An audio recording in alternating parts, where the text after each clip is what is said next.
owner of the US Mega Farm. Este video es puramente para entretenimiento y no infringe derechos de autor en los derechos de la novela y la imagen son del autor original. No reclamamos propiedad. No te gusta esperar y quieres escuchar este fanfic completo ahora. Suscríbete a nuestro Patreon, donde encontrarás los mejores fanfics. Chapter 201 Fulfilling the Bet. Kinzu, what do you think? Did you lose? Zumengyo looked at Kinzu with a smug look on her face. The fish had all run away. I wonder how you can find it back in this vast ocean. Looking at the smug Zumengyo, Kinzu curled his lips slightly and began to try to sense the position of the little manta ray in his heart. In fact, he didn't know much in his heart, because he summoned them by voice. This was the first time he encountered a pet that couldn't hear his voice, and he didn't know if this telepathy would work. Fortunately, Kinzu roughly sensed it when he thought about the little guy in his heart. It was swimming non-stop in the sea more than 20 meters away. After tentatively sending it a message, Kinzu could clearly feel its response. Now he was completely relieved. Looking up at Zumengyo, Kinzu smiled gently. As she looked more and more guilty, Kinzu said softly, "Mengyo, it seems that you are going to lose. How is that possible? The manta rays are gone, okay?" Hearing this, Zumengyo's heart stopped for a moment, and she quickly looked up at the sea for a while, and then she refuted with some relaxation. "Really? Then watch carefully." Raising his eyebrows, Kinzu looked pretentious, and faced the sea with a serious face.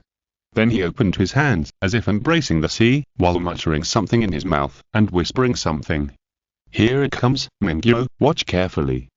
Feeling that the little manta ray had received his order, Kinzu quickly shouted loudly to Zumengyo behind him.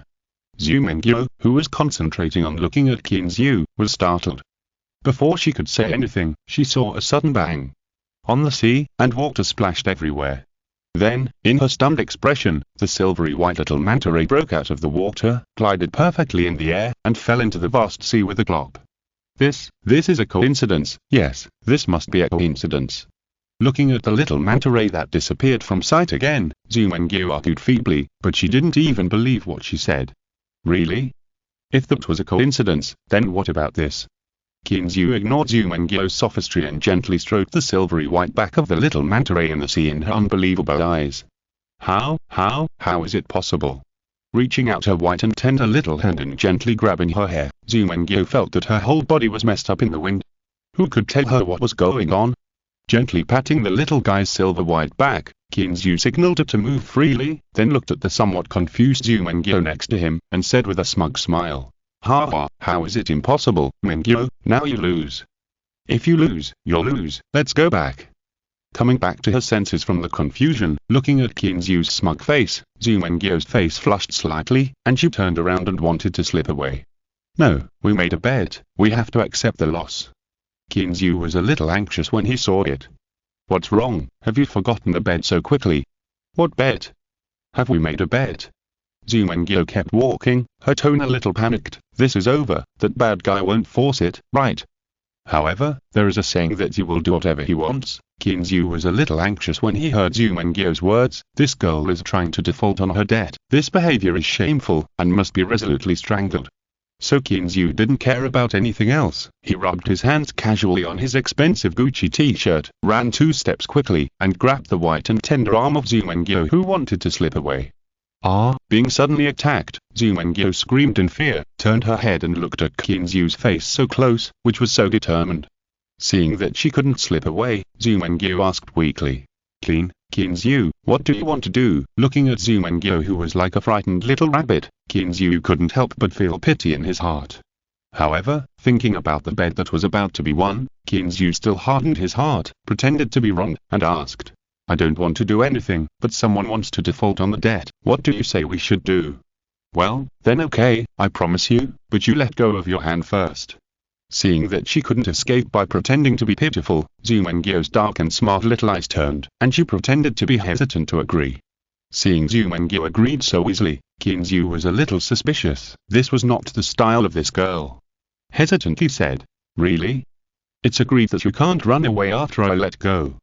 "Don't worry, since I promised, I will definitely not run away, but you have to close your eyes first." The 2 little hands pinched gently. Zumengyo's face was slightly red and whispered, The little voice was so low that Kinzu almost didn't hear it clearly. However, seeing Zhu Mengyo's shy look, Kinzu was relieved. So he closed his eyes and said with a little expectation, "Okay, I'm ready, you start." "Don't open your eyes." Zhu Mengyo was worried and whispered again, and then he nodded, and then he breathed a sigh of relief. Looking at the handsome face in front of him under the setting sun, Zhu Mengyo was slightly distracted for a while, and only came back to his senses when Kinzu urged her anxiously. Okay, I'll do it." As she said that, Zhu Mengyo looked at Kinzu's thick lips that were pouting high, and smiled softly with her hands covering her mouth. She quickly leaned over the slightly bearded face and pecked it lightly. Then, before Kinzu could react, he jumped away at lightning speed, and while running back, he heard a voice from afar. "Okay, we're even, you're not allowed to play rogue anymore." After a moment of shock, Kinzu opened his eyes, feeling the moisture on his face, and stared at Zhu Mengyo who was walking away with lifeless eyes. His heart was like 1,000 horses galloping through. "I took off my pants, and you just give me this." Kinzu muttered to himself in a low voice, wanting to cry but without tears, looking at Zhu Mengyo who was getting farther and farther away, and wanted to chase her directly. However, thinking carefully, the bet had been fulfilled, and Kinzu became even more annoyed, and wanted to slap himself, saying that you didn't learn your lesson, and you were fooled by this girl again this time. "Oh, I should have used force earlier, and I wasted such a good opportunity again." While quickly following, Kinzu sighed deeply in his heart, all because of this girl being too smart. However, after touching the still slightly wet face and savoring the wet touch, Kinzu felt somewhat comforted. After all, this was considered a kiss, wasn't it? Thanks to Anson Chen, Fengxiai, and Family ZZZ for their support, and to Xiao Langzi for his 500 starting coins. Thank you. Chapter 202 The Smell in the Kitchen. Arriving at the gate of the villa, Kinzu finally caught up with Zhu Mengyo, who was running a little out of breath. He didn't say anything, just looked at her with resentment. "What are you doing?" "I promised you and I did it. If you dare to come over again, I will scream." Looking at Kinzu pretending to be pitiful, Zhu Mengyo rolled her eyes a few times, and immediately pretended to be scared. The expression that was about to cry seemed to say, "If you dare to come over, I will scream for molestation." Okay, I was wrong, isn't it okay? Although he knew that this girl was pretending, Kinzu couldn't help but soften his heart.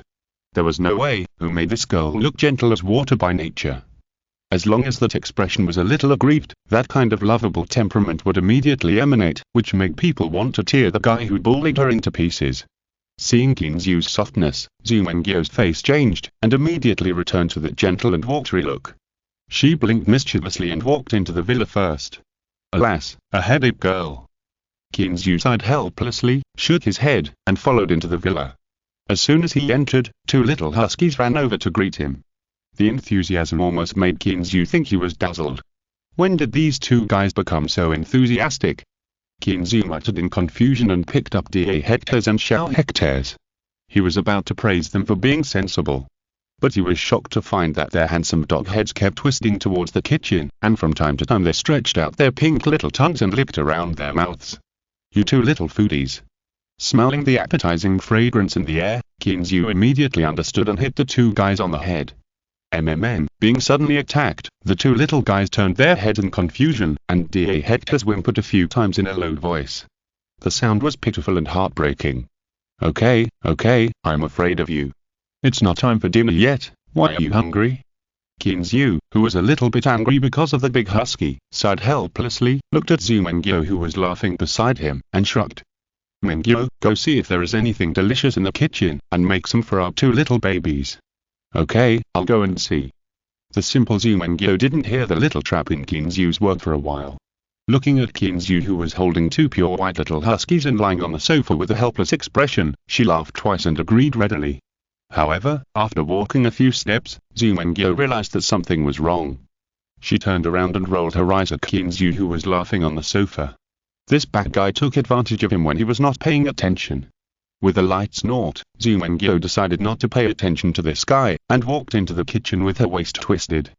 Kinzu lazily stayed on the sofa, smiled a little complacently, patted the heads of the two little guys, and said to himself, "Well, work harder and find a mistress for you." After a while, Zhu Mengyo came out of the kitchen and said with some saliva, "Kinzu, Min is cooking fish, it smells so good." Start cooking fish? Kinzu muttered, and no longer stayed on the sofa. He jumped up with a slip. The little huskies, who were a little listless because they didn't eat, were scared and barked woof woof woof. Be good, don't be afraid, the master will take you to find delicious food. After gently comforting the two little guys who were accidentally scared by him, Kinzu slipped into the kitchen under Zumengyo's helpless white eyes. Kinzu was startled when he came in. The originally spacious kitchen was a bit crowded at the moment. Not only was Wangman cooking fish inside, but even a few guys who had nothing to do were squatting inside. No, I said, why are you crowding here? Are all the things ready? Looking at the people piled up in the kitchen, Kinzu was a little anxious. What was going on? Ahem, well, not yet. We'll go now. The boss Liang answered quickly, pulling Liang and Wang Xiao to slip out, and there seemed to be a sense of ease in his tone. Where are you going? Come back and watch, we'll go clean up outside. Kinzu hadn't reacted to what was going on, and saw Lan directly get angry, and he pushed a few men who were about to slip away into the kitchen. Clapping his hands, Lan smiled and greeted Linju and the others, and then walked out. When passing by Kinzu, looking at the confused Kinzu, Lan smiled embarrassedly and exclaimed, Don't get me wrong, third brother, isn't this the second brother teaching on the spot? I asked Liang and the others to learn well. After saying that, without waiting for Kinzu's reaction, he took the two girls and carried a few plates of prepared tender beef and walked out of the gala. There, the dining table and other things had been set up long ago. What? They're learning to cook? It would have been better if he didn't say it. This made Kinzu even more confused. Looking at the three men with sad faces, Kinzu couldn't help laughing out loud. It would be really strange if the eldest brother could learn to cook. If you asked Li Kaiang or Wang Xiao to learn, maybe they could really do it. What about Liang? Holding a kitchen knife is like holding a pencil sharpener. It's really difficult for this big and strong man to go to the kitchen. However, that is your family affair, we have no right to interfere. Brother, you just take care of yourself. Ignoring the eyes of several brothers who were asking for help, Kinzu came forward, looked at the tempting aroma, and asked Wangman, who was concentrating on cooking. Second brother, is there anything to eat? My baby is hungry. Go away, can't you see that I'm busy? Wangman didn't even raise his head and directly retorted with one sentence, Damn, I'm hungry too. Kinzu sweated a little, looked up at the guys who were glaring at him, and took a few steps back with a guilty conscience. Well, you guys continue to discuss cooking, I'm leaving first. After saying that, he didn't care about the murderous size of several people, and ran out with the little guys in his arms. Alas, we don't understand the world of foodies. When he came outside, he found that John had brought Susie here, and Susie and Eva were making salad with several girls. Boss, it looks like we'll have another hearty dinner today. John said hello to Kinzu while adding charcoal to the grill. Ha, yes, it would be nice if it could be like this every day. Kinzu sat on the smooth blue stone steps outside, feeling the breeze and the fragrance of grass. Looking up at the hazy clouds in the sky of Zumengyo, who was concentrating on making salad, Kinzu suddenly felt very emotional. How wonderful it would be if life could be like this every day. Chapter 203 Unexpected Ingredients. Cry. Just as Kinzu was looking up at the sky, two small black dogs suddenly appeared in the distant sky, accompanied by two clear eagle cries. Ha and Pate flew back to the ranch from the distant Appalachian Mountains.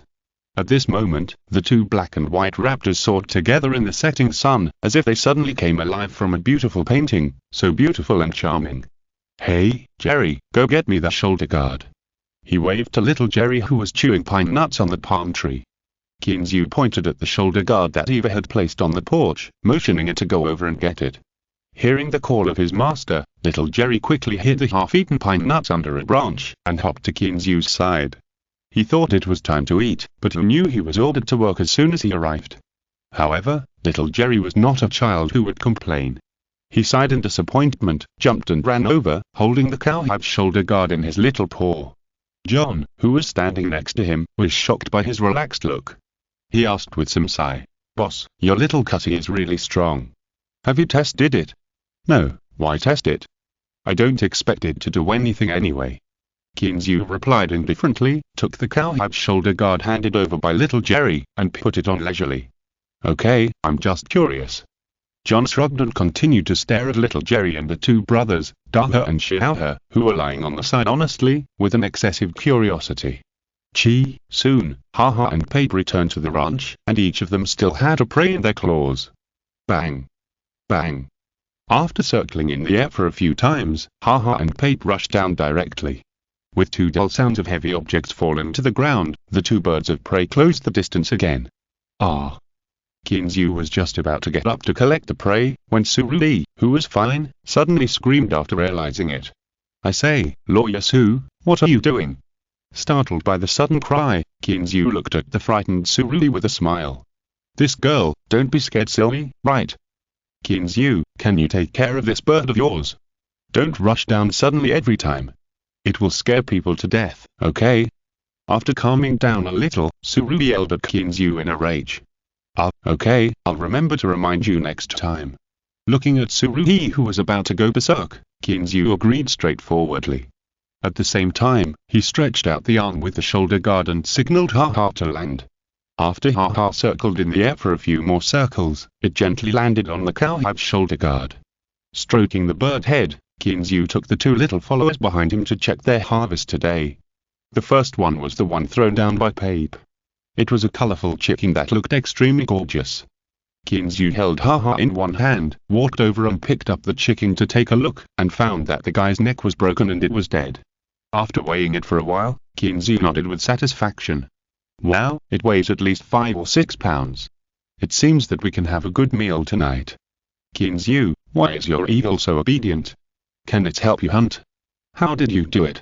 Before Kinzu could figure out how to play with the chicken, Zumengyo's voice with strong curiosity suddenly came from the side. At this time, Zumengyo had already prepared a plate of salad and was standing next to Kinzu, staring curiously at Haha standing on his arm, constantly looking at him. Looking at the mighty black and white raptor that was sitting obediently on Kinzu's shoulder, Zumengyo's curiosity had already reached its peak. How many animal is so obedient in his hands, like a fake one? Such a ferocious raptor is now even cuter than a cute little one. Waving at Zumengyo, who was full of questions, Kinzu said with a smirk, Hey, come here and I'll tell you. How does that sentence go? Yes, curiosity kills the cat. Zumengyo was in this state at the moment. Seeing Kinzu waving at her, she didn't doubt it and immediately came up with a smile on her face. Come closer to my ear. Zumengyo, who was already a little impatient, immediately came a little closer and put her ear closer. At this moment, her whole body was almost sticking to Kinzu. Smelling the body fragrance with a faint orchid scent coming from the tip of the nose. Why, tell me quickly. Noticing that Kinzu didn't speak for a long time, but his breathing became more and more rapid, Zumengyo watched him with some doubt. Secret. As soon as the voice fell, Kinzu quickly took a step back, and didn't care about the fat chicken on the ground, and ran away. After being stunned for half a minute, Kinzu had almost run away, and Zumengyo came back to her senses from that strange feeling. Kinzu, stop right there. The beautiful Zhu, who was ashamed and angry, didn't care about being a lady or not, and chased after the guy. Lan and the other girls next to her were attracted by Zumengyo's voice, and raised their heads in surprise, but found that there was no figure. Looking at the man and woman going away, the girls were a little confused. What's going on? What happened to them? The outspoken Lin Zhu was a little curious. What did Kinzu do to anger the gentleman-Gyo sister? No, that guy must have bullied Yoyo. I'm going to help Yoyo get revenge. Surui, who was cutting fruit, saw that Zumengyo was so angry with Kinzu that she didn't care about cutting fruit for salad. She took a fruit knife and chased Kinzu. Good guy, dare to bully my Yoyo, I will destroy you. Thanks to Jimo and Fengxia AI for their rewards and support. Chapter 204 Little Wild Boar, Subscription Request. Hey. No, they are just joking. Lan hurried forward and snatched the fruit knife from Surui's hand. This girl, why is she so impulsive? Can't you see that the couple is joking? Oh, okay, I'm just talking. Surui smiled awkwardly, picked up the half-cut apple, and took a big bite to vent her little emotions. She just wanted to find an excuse to slip away and didn't want to work anymore. Seeing that the two of them didn't have to work and were still having so much fun, she was so envious and jealous. Unfortunately, the excuse she chose was a big bad. Seeing everyone staring at her with strange eyes, Surui really wanted to cry but had no tears. Did she shoot herself in the foot? On the other side, Zumengyo finally caught up with Kinzu after a lot of coercion and inducement. After a hard and arduous fight, the result was of course that Qinzu begged for mercy. However, looking at the satisfied look on her face now, you can tell that he took advantage of her. When he returned to the door of the villa, Qinzu remembered that he had not had time to look at the things that his baby Haha brought back. Hey, where's Haha? Qinzu realized it later and found that the harp eagle that had been staying on his arm was gone. Cry, as if it felt that Qinzu finally remembered it, the harp eagle in the air made a low cry with some helplessness, and at the same time sighed in its heart that humans are really terrible. Fortunately, I hid in time, otherwise I would have been killed by my master. It was squatting on the owner's arm and taking a nap just now, but it was thrown out inexplicably. Fortunately, it reacted quickly and flapped its wings a few times, and then it flew back to the air. Otherwise, it would not be half crippled, but would also suffer some physical pain. Feeling the somewhat resentful gaze of the harp eagle in the sky, Qinzu couldn't help scratching his head awkwardly. Sure enough, this person couldn't care about anything when he was thinking about that.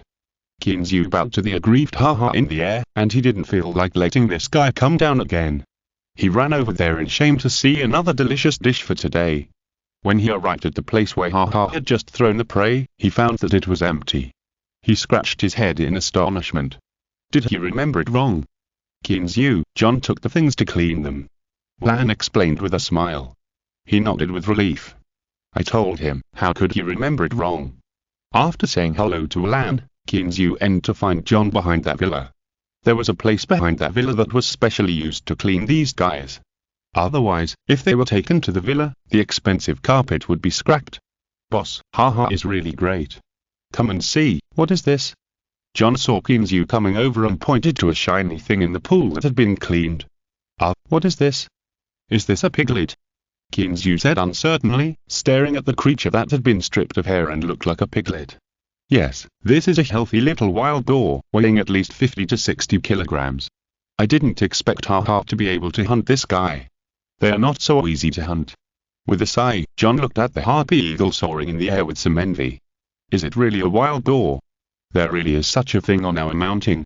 Looking at the little wild boar whose hair had been plucked, Qinzu was a little depressed. Why didn't he encounter these guys when he went up the mountain to practice shooting? Could it be that they knew the danger and hid on purpose? Thinking of this, Qinzu couldn't help laughing a few times. How could it be possible? They didn't know he was going. But what Qinzu didn't expect was that they didn't know he was going, but they knew that other guys would go. 5 ferocious birds of prey suddenly appeared overhead. Which one who is not afraid of death dares to show his head? Although it is a mountain forest, it is not very safe. Why not? Although we are only the remnant of the Appalachian Mountains, these guys are not uncommon, even wolves and tigers. John's words once again proved Qinzu's luck, or character. Who told you to go out without checking the date? However, if you checked the date, would you still meet these two guys? Looking up at the two guys soaring in the sky, Qinzu's heart suddenly became more balanced. Looks like we can have another meal tonight. Staring at the white and tender little wild boar, Qinzu swallowed his saliva, and even Daha and Xiaohe, who were shaking their tails behind him, licked their mouths with their pink little tongues. They were so hungry. Yeah, boss, how are you going to eat it? I'll do it. John smiled and cut open the guy's belly, throwing all the internal organs aside. How about roast sapling pig? Qinzu licked his lips, and a recipe for a delicious dish automatically emerged in his mind, and he felt that he could definitely do it well. I'm not very good at this, boss, can you do it? John's forehead was slightly sweaty. It seemed that it was a bit early to say this. He knew about roast sapling pig and had heard of it, but he had never made it. Clapping his hands, Qinzu nodded and agreed, saying, no problem, I can do it, leave it to me. Okay, boss, what about this pheasant? How to make it? Pointing to the big fat pheasant next to him, John decided to ask first this time. You can do it as you see fit. Waving his hand, with this big dish, Qinzu no longer had the heart to care about other things. In his mind, he recalled the method of making this traditional Chinese delicacy, and Qinzu was ready to start. Speaking of roast sapling pig, as early as the Southern and Northern dynasties, the famous agronomist Jie Sixi had already recorded it as an important culinary technology achievement in Kimonyoshi. He wrote in the book, it is the same color as amber, and it is also like real gold. It melts in your mouth, and it is as strong as snow. It is smooth and moist, and it is unique and extraordinary. More than 1,400 years ago, China's cooking skills had already reached such a high level of attainment. It must be said that China's long-standing 5,000-year civilization heritage is really not in vain. During the reign of Emperor Kangxi of the Qing dynasty, roast suckling pig became a famous court dish and became a main dish in the Manhan banquet. It is also a big dish. With the popularity of the Manhan banquet, roast suckling pig has spread all over the country. In the GD area of China, roast suckling pig has been popular in the catering industry for a long time and is deeply favored by diners. Made with suckling pig as the main ingredient, it should be regarded as highbrow in the old Beijing cuisine. It is a famous dish eaten by dignitaries and wealthy people in the court when they feast. Later, it spread to various places and became the most famous specialty of GD. Among the GD barbecues that are famous both at home and abroad, this dish is also a must-have. Thanks to several book friends for their monthly ticket support. A new week has begun. Please subscribe and reward for your support. Chapter 205 Roasted Suckling Pig. Qin Zhu walked into the villa with the clean wild boar and two little foodies drooling. The girls outside were stunned. Wow, what is that? A piglet? How can Qin Zhu be so cruel? Surui picked it out first. She was a little far away and didn't notice it when John took the prey to clean it. It seems to be. Is it a wild boar? Why kill it when it's so young? It would be better to kill it when it grows up. Lan smacked her lips with some regret, disdaining the cruelty Surui mentioned. Cruel? Cruel, don't eat meat or fish. As for Zhu Mengyo, she is the most honest. If you don't understand, just ask. Why guess? So, Miss Zhu slipped into the villa again, leaving Surui and the others staring at each other. This guy is so unsisterly that he doesn't even take me with him. Surui's heart was boiling at the moment. She also wanted to go in and watch, but looking at the girls opposite, she was really embarrassed to leave them and run away. Lan saw the girl's expression and looked around. It seemed that nothing was wrong and everything was almost cleaned up. So, she smiled and suggested, raise your hands if you want to go and take a look. Swish, including Daisy, 4 white and tender little hands were raised high. In one of the hands, there was still a half-eaten big apple. Okay, let's go over there. Since the opinions were unified, Lan announced loudly. Yeah. With a cheer, Surui took Lin Zhu and the other girls and ran into the villa, leaving behind the smiling Lan and the bewildered Eva. Eva, do you want to go in and take a look? Qin Zhu has brought a little wild boar in. I don't know what he is going to do. Looking at Eva with a confused face, Lan patted her forehead. Then she remembered that there was a foreigner here. Everyone was talking in Chinese just now, and this girl probably didn't understand. What's so good about a wild boar? Eva shook her head and said with a smile. No, you guys go, I'll just clean up this last bit. After struggling for a long time, Lan finally couldn't resist the curiosity in her heart. She smiled awkwardly and said, okay, we'll go and take a look and come back. She originally said this politely, but Eva didn't expect that she would say directly. No, it will be ready here in a while, you go first. Okay, then I'll go first. Lan completely gave up the idea of continuing to be polite with this foreign girl. After saying goodbye directly, she ran into the villa. While running, he was still muttering in his heart. It's just like what they say on the internet, foreigners don't know what politeness is. In the villa, after Qin Zhu came in, he rushed straight into the kitchen, carrying a wild boar and rushed in, scaring the few people who were bragging and chatting inside. I say, third brother, what are you doing in such a hurry? Damn, what is this? The eldest brother Liang was startled by Qin Zhu's sudden entry. He thought it was Wang who suddenly came back to check his homework. He didn't have time to really learn cooking skills. As a result, he turned around and saw that it was the third brother, holding a fat white pig in his hand. A pig! Liang just laughed and cursed, and suddenly reacted. He quickly took 2 steps forward, staring at the plump, white piglet that was about 70 to 80 centimeters long, and asked in surprise, Old Third, is this really a piglet? Where did you get it? Old Third, is this a wild boar? You just killed it like that. Why don't you raise it a little bigger before killing it? It would be a pity to kill it now. There's not much meat left. Min turned around when he heard the voice, and saw the plump, white wild boar at a glance. He was very distressed and scolded Qin Zhu. Looking at the little wild boar that only had 40 to 50 kilograms of meat, Pangxi felt so sorry. If he raised it for a few months, he could eat it when he came to play during the Chinese New Year. He would drool just thinking about it. But now everything has become a bubble. With just that little meat, it is estimated that it is not enough to fill his teeth tonight. The more Wang Min thought about it, the more painful he felt. Why is it so difficult to eat wild boar meat now? That expression and demeanor made Qin Zhu next to him feel creepy. At this moment, Qin Zhu's heart was also broken. Damn it, I didn't kill the wild boar, nor did I kill it. I just wanted to eat a roast suckling pig. Who did I offend? Besides, it's not easy to eat wild boar meat. Just go into the mountains and hunt one for you. Of course it's not me. John Will can pick anyone. Please, this is what my family's ha-ha caught. It was dead when it was caught. Qin Zhu weakly argued.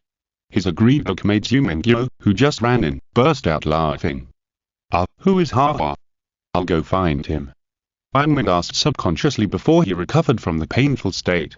However, after asking, he seemed to suddenly remember something and shouted. Oh, the fish in my pot, I'll withdraw first, you continue. After saying that, without waiting for the reaction of several people, he went straight to the stove that had not moved at all, and Qin Zhu and others immediately raised their middle fingers. After laughing, Qin Zhu started to prepare to do it, but then Zhu Mengyo beside him asked curiously. Qin Zhu, what are you going to do? Although this wild boar is a little small, it still has a lot of meat. Although it was asked what he was going to do, the tone was clearly asking if he could do it well. Qin Zhu was unhappy when he heard it. What does it mean?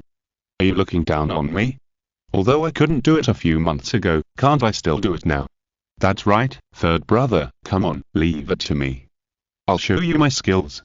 Spicy stir-fried wild boar meat. By the way, I haven't eaten wild boar meat for a long time.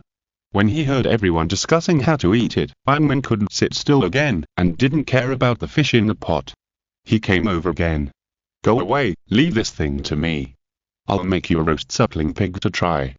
Ignoring the chattering of that guys next to him, Qin Zhu directly picked up the kitchen knife and chopped the wild boar from the inside of the buttocks along the spine. Wang Min got a little anxious. Roast suckling pig? You? The more he thought about it, the more uncertain he felt. He quickly spoke to dissuade him. I say, third brother, if we don't understand, don't get involved. Don't waste good things. Even Zhu Mengyo had an incredible expression, opened her charming eyes wide, and asked in surprise. Qin Zhu, are you talking about the famous palace dish roast suckling pig? Thanks to Samkam, Jimo, Fengxi, Xiaowei Holingzi and other big names for their support. It's just a birthday gift for Liu Un.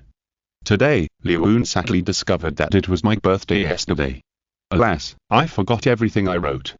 Today, I will make a roast suckling pig to comfort myself. I beg those big names who read pirated copies to come to QQ Reading and Kidid Chinese Network to support genuine reading. It's not easy for the authors. Si est escuchando esta novela en un canal distinto a mundo fanfic novelas, significat lo descarga and y subir en cines fuerzos invitamos cordialmente a visitar nuestro canal. Mundo fanfic novelas all encontrás la versión original de esta historia y podrás explorar muchas otras novelas de diversos narradores. Te esperamos para sumergirte en un mundo de novelas incredibles. Chapter 206 Roasted Suckling Pig, Part 2. Qin Zhu put down the kitchen knife in his hand and turned around, looking at the people who formed a small circle in front of him and looked at him with surprise. He said helplessly, I say, you guys underestimate me too much. Although I don't do much, I can still make these side dishes. Ahem, what did you say? Side dishes? Zhu Mengyo was choked by mistake. Looking at the relaxed Qin Zhu, she felt helpless. When did a famous dish in the famous Mangjihan banquet become a side dish that can be easily made? Reaching out to help Zhu Mengyo pat her, Qin Zhu felt funny in his heart. He just wanted to piss off these guys and let them look down on him one by one. Okay, let's get out of the way. Let me show you my skills today. Really, if a tiger doesn't show its power, you really don't know how powerful it is. Seeing that Zhu Mengyo was fine, Qin Zhu waved his hand and drove away Wang Min and the others, as well as the girls who had just gathered around. What were they all doing here chattering? Hey, we just got here. Why didn't you tell us what happened? Surui almost jumped up. It turned out that my mother had finally rushed back from outside, and you just drove me back without saying anything. Well, you go ask them. Brother is going to start cooking. Qin Zhu waved his hand impatiently. He knew that he couldn't pay attention to this girl, otherwise it would be endless. With a lot of doubts in his mind, Surui and Linji walked towards the living room. Even Lan didn't mention asking the old man to cook. In their minds, Kinzu's words just now are still echoing. He wants to cook. No way, Yoyo, is he cooking today? What's for dinner? Looking at Zumengyo next to her, Tsurugi asked in surprise. She had never heard that this guy could cook before. Roast suckling pig. Zumengyo replied absent-mindedly. What did you say? Tsurugi felt like there was something wrong with her ears. Roast suckling pig. Zumengyo came back to her senses and repeated it again with certainty. Tsurugi looked at Zumengyo, who was very serious, with a confused face. She looked at the kitchen in disbelief and asked, You mean, Kinzu wants to make roast suckling pig? The one for the Mangjahan banquet? Kinzu didn't know about the discussion outside. He was still depressed in his heart. What kind of vision is this? Although I don't like to do it usually, it doesn't mean that I can't do it. The more he thought about it, the more depressed Kinzu became. He decided to take it out on the unlucky guy in front of him.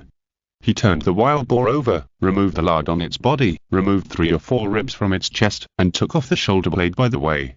After removing the ribs, Kinzu rinsed it thoroughly with clean water and put it aside to drain the water. While draining the water, Kinzu checked again to see if the surface of the pig's body had been scraped and washed clean. However, after turning the wild boar over, he couldn't help but admire John again. The old man worked very neatly and handled the little wild boar very cleanly. When the water was almost drained, Kinzu put the suckling pig on the kitchen counter, rubbed 5 spice powder and salt into the pig's abdominal cavity, and began to marinate it. After checking the time, Kinzu ended to prepare some ingredients. After marinating for about half an hour, he mixed the prepared seasoning sauce, fermented bean curd, sesame paste, sugar, minced garlic, minced shallot, minced onion, MSG, cornstarch, fenjiro and 5 spice powder, and applied them to the wild boar's belly. After applying the seasoning evenly, Kinzu first put a pot of boiling water in the pot, and then went to find a pine wood strip about 40 centimeters long and 2 pine wood strips more than 10 centimeters long. The long one was used as a vertical support and the short one was used as a horizontal support. He installed them in the wild boar's abdominal cavity to support it, and then tied it with wire to shape the suckling pig, and then inserted 2 steel forks in the front and back of the wild boar's body to facilitate roasting. When the wild boar was supported, the water in the pot was almost empty, so Kinzu directly poured the hot water in the pot directly onto the wild boar. Kinzu waited until the tender skin of the wild boar had hardened before he wiped the surface moisture. Because according to the experience in his mind, only after this step can a layer of maltose syrup be evenly applied. Speaking of maltose syrup, Kinzu originally thought that there was no maltose in the manor. After all, no one had seen anyone eating it on the ranch. Unexpectedly, after asking around, John actually said that he had some at home. Since he had it, Kinzu was not polite and directly ordered him to run back at full speed and bring the maltose over. Originally, John volunteered to come in and help Kinzu. After all, he had baked things with maltose syrup before. But Kinzu waved his hand and refused. One reason was that Kinzu wanted to give them a surprise, and the other was that this syrup was not so easy to adjust. Because if you want the finished product to have a uniform color and crisper skin, the quality requirements for the crisper syrup used are very high. Kinzu took the maltose and returned to the kitchen, not even looking at the people who were curiously looking at him along the way. Put maltose in a small basin, pour about 150 grams of boiling water, wait until it is completely dissolved, then add white wine and ginger vinegar and stir evenly, so that crisper syrup can be made, and it is of very good quality. Because when the syrup is prepared, maltose must not be added too much, because it contains sugar. It is easy to color when it is heated, so that the finished product is black. After the syrup is prepared, Kinzu evenly spreads it on the suckling pig skin, and then hangs it in a ventilated place to prepare to blow dry the skin. Because the moisture on the surface of the pig skin must be wiped dry before the crisper syrup can be applied, so that it can be applied evenly. After applying the crisper syrup evenly, Kinzu continued to hang it behind that vent to wet dry, because only in this way can it be roasted. Otherwise, when the wild boar is roasted, the flower face phenomenon will appear. Everything is ready. Kinzu began to prepare for roasting, and according to memory, there are 2 ways to roast the roast suckling pig. One is to bake in an open oven, using an iron rectangular oven. Heat the furnace red, put the forked suckling pig in, and bake it on the fire. First bake the breast and abdomen for about 20 minutes. Then bake the breast, ribs, chest, and waist in sequence. The whole body of the pig, especially the neck and waist, must be pierced with a needle to drain the moisture. At the same time, it is necessary to brush oil constantly, wipe off or smooth the grease that seeps out from the body and outside, so as not to flow on the skin or meat and affect the appearance. The second is to bake in a dark oven, using a general roast duck oven. First, heat the furnace to a high temperature, put the suckling pig carcass in the furnace, and bake for about 30 minutes. When the pig skin begins to change color, take it out and prick it with a needle, brush the grease that seeps out, and then bake for 20 to 30 minutes to cook. No matter which method is used, it must be turned frequently during baking to achieve uniform color. As for the method of identifying maturity, observe the oil flowing out of the pig body. When it is clear and white, it proves that the suckling pig is cooked. Thanks to Moshang Dengyu and Shini and Lao Chong for the rewards. Thank you for your support. Chapter 207 Ryan's Despair. However, these two methods are useless to Qin Zhu, because he doesn't have either of those two stoves. So in the end he decided to use the electric oven directly. Although it is not as delicious as roasting over an open flame, it should taste good. After putting the wild boar on a tray and sending it into the oven, Qin Zhu clapped his hands after watching it slowly turn around in the oven. The dish is almost done now. After washing his hands under the faucet, he looked up and found Wang Min next to him, constantly looking him up and down. Qin Zhu couldn't help but feel a little weak. Second brother, what are you doing?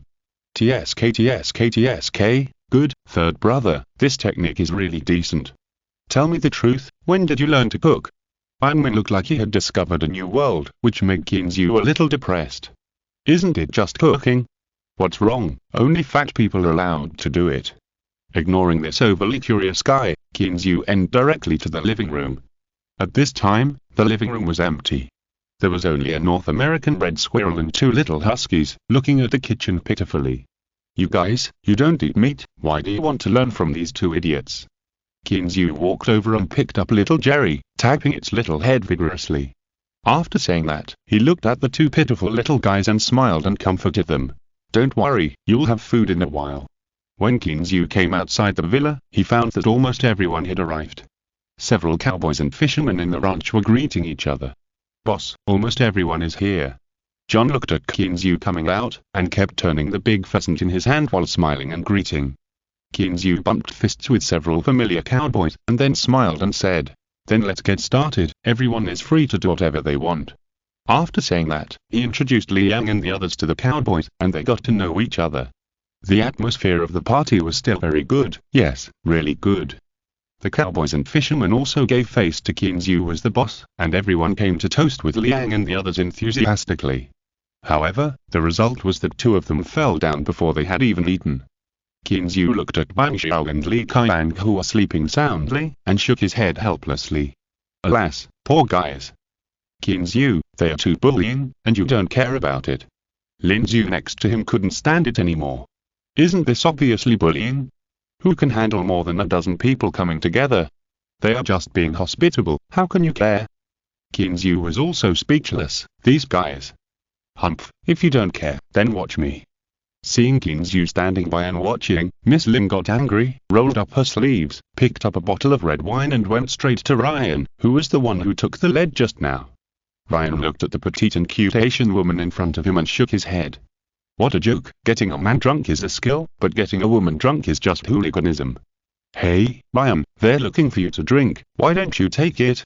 Real said with a smile, who can blame black people for being quick-witted?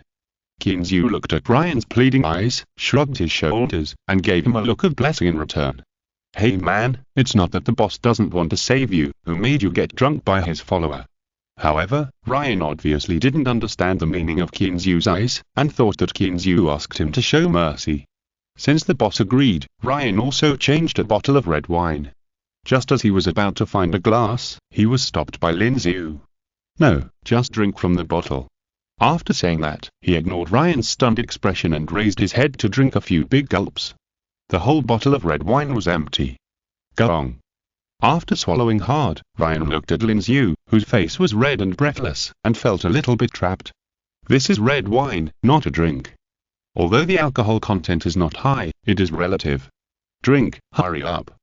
Lin Zhu reached out and took another bottle of red wine, urging impatiently. Drink, drink. At this time, the cowboys next to him all gathered around. Drinking contests are common among cowboys, but it is rare for a woman to dare to challenge them. Seeing Ryan's hesitation, they all started to make a fuss. For a while, the scene was very hot. Whistles. Screams came one after another. "What's wrong? What's wrong?" Hearing the noise outside, Ironman ran out with the freshly cooked fish, followed by two little guys with eager eyes. Kinzu smiled bitterly and said, "It's okay, the squad leader is drinking with others." "Ah? Who is so ignorant of life and death?" Ironman opened his mouth in surprise. Could it be the guy Wang Xiao? Only he could escape unscathed from the squad leader. No, my cowboy knocked Wang Xiao down, so she didn't want to. Touching his nose, Kinzu's words were obviously full of gloating. Well, may his God bless this poor guy. Ironman also saw Ryan holding the bottle of wine at this time, and looked at this guy with some pity. "Well, you watch it, don't wait for the squad leader to beat the guy badly, I'm going to get the roast suckling pig." Kinzu couldn't bear to watch it anymore, so he said hello and ran back to the villa. When he came out with the roasted golden wild boar, Ryan had already finished 5 bottles of red wine, and the whole person was shaking at this moment. On the other hand, although Linzu's face was flushed, she was full of energy. At this moment, she was holding the 6th bottle of red wine and said provocatively, "Big guy, come on and continue drinking. You can't just have so little wine." When Ryan, who was in a daze, heard this, he almost couldn't help crying. Looking at the 5 empty red wine bottles in front of him, is this just a little wine? The most important thing is that the person opposite is a woman. "Boss, you are cheating me. I'm embarrassed today." "Squad leader, how about eating something before continuing?" Kinzu asked cautiously at the side. Looking at her flat belly, Kinzu was very puzzled about where the wine went. This question has been bothering Kinzu for a long time. Hearing this, Linzu turned around and looked at the golden little wild boar on the tray. She didn't care about the drinking contest anymore. She picked up the table knife next to her and cut off a pig's trotter. "Well, not bad, Kinzu, your cooking skills are so good. I didn't realize it." Looking at Kinzu with a surprised look, Linzu praised while chewing the soft pig's trotter. "Really? Can it really be eaten?" Several women who had been watching for a long time also gathered around and asked Kinzu in a chattering manner. "It must be edible, and it's very good. If you don't believe me, you can try it." After saying that, he seemed to suddenly remember something, turned around and picked up the bottle of wine again, and said to Ryan who wanted to run away, "Hurry up, let's continue." Thanks to Feng Xiai and Xiaowei Holingzi for the 500 starting coins reward. Ahem, after checking the information for a long time, it is said that Americans are very polite and will not compete in drinking. However, I think that people from the lower class like cowboys should not have so many rules when drinking. Chapter 208 Early Morning. Come on, continue. Looking at his companions who were making a fuss around him, Ryan cursed in his heart, then gritted his teeth and said, "Let's die."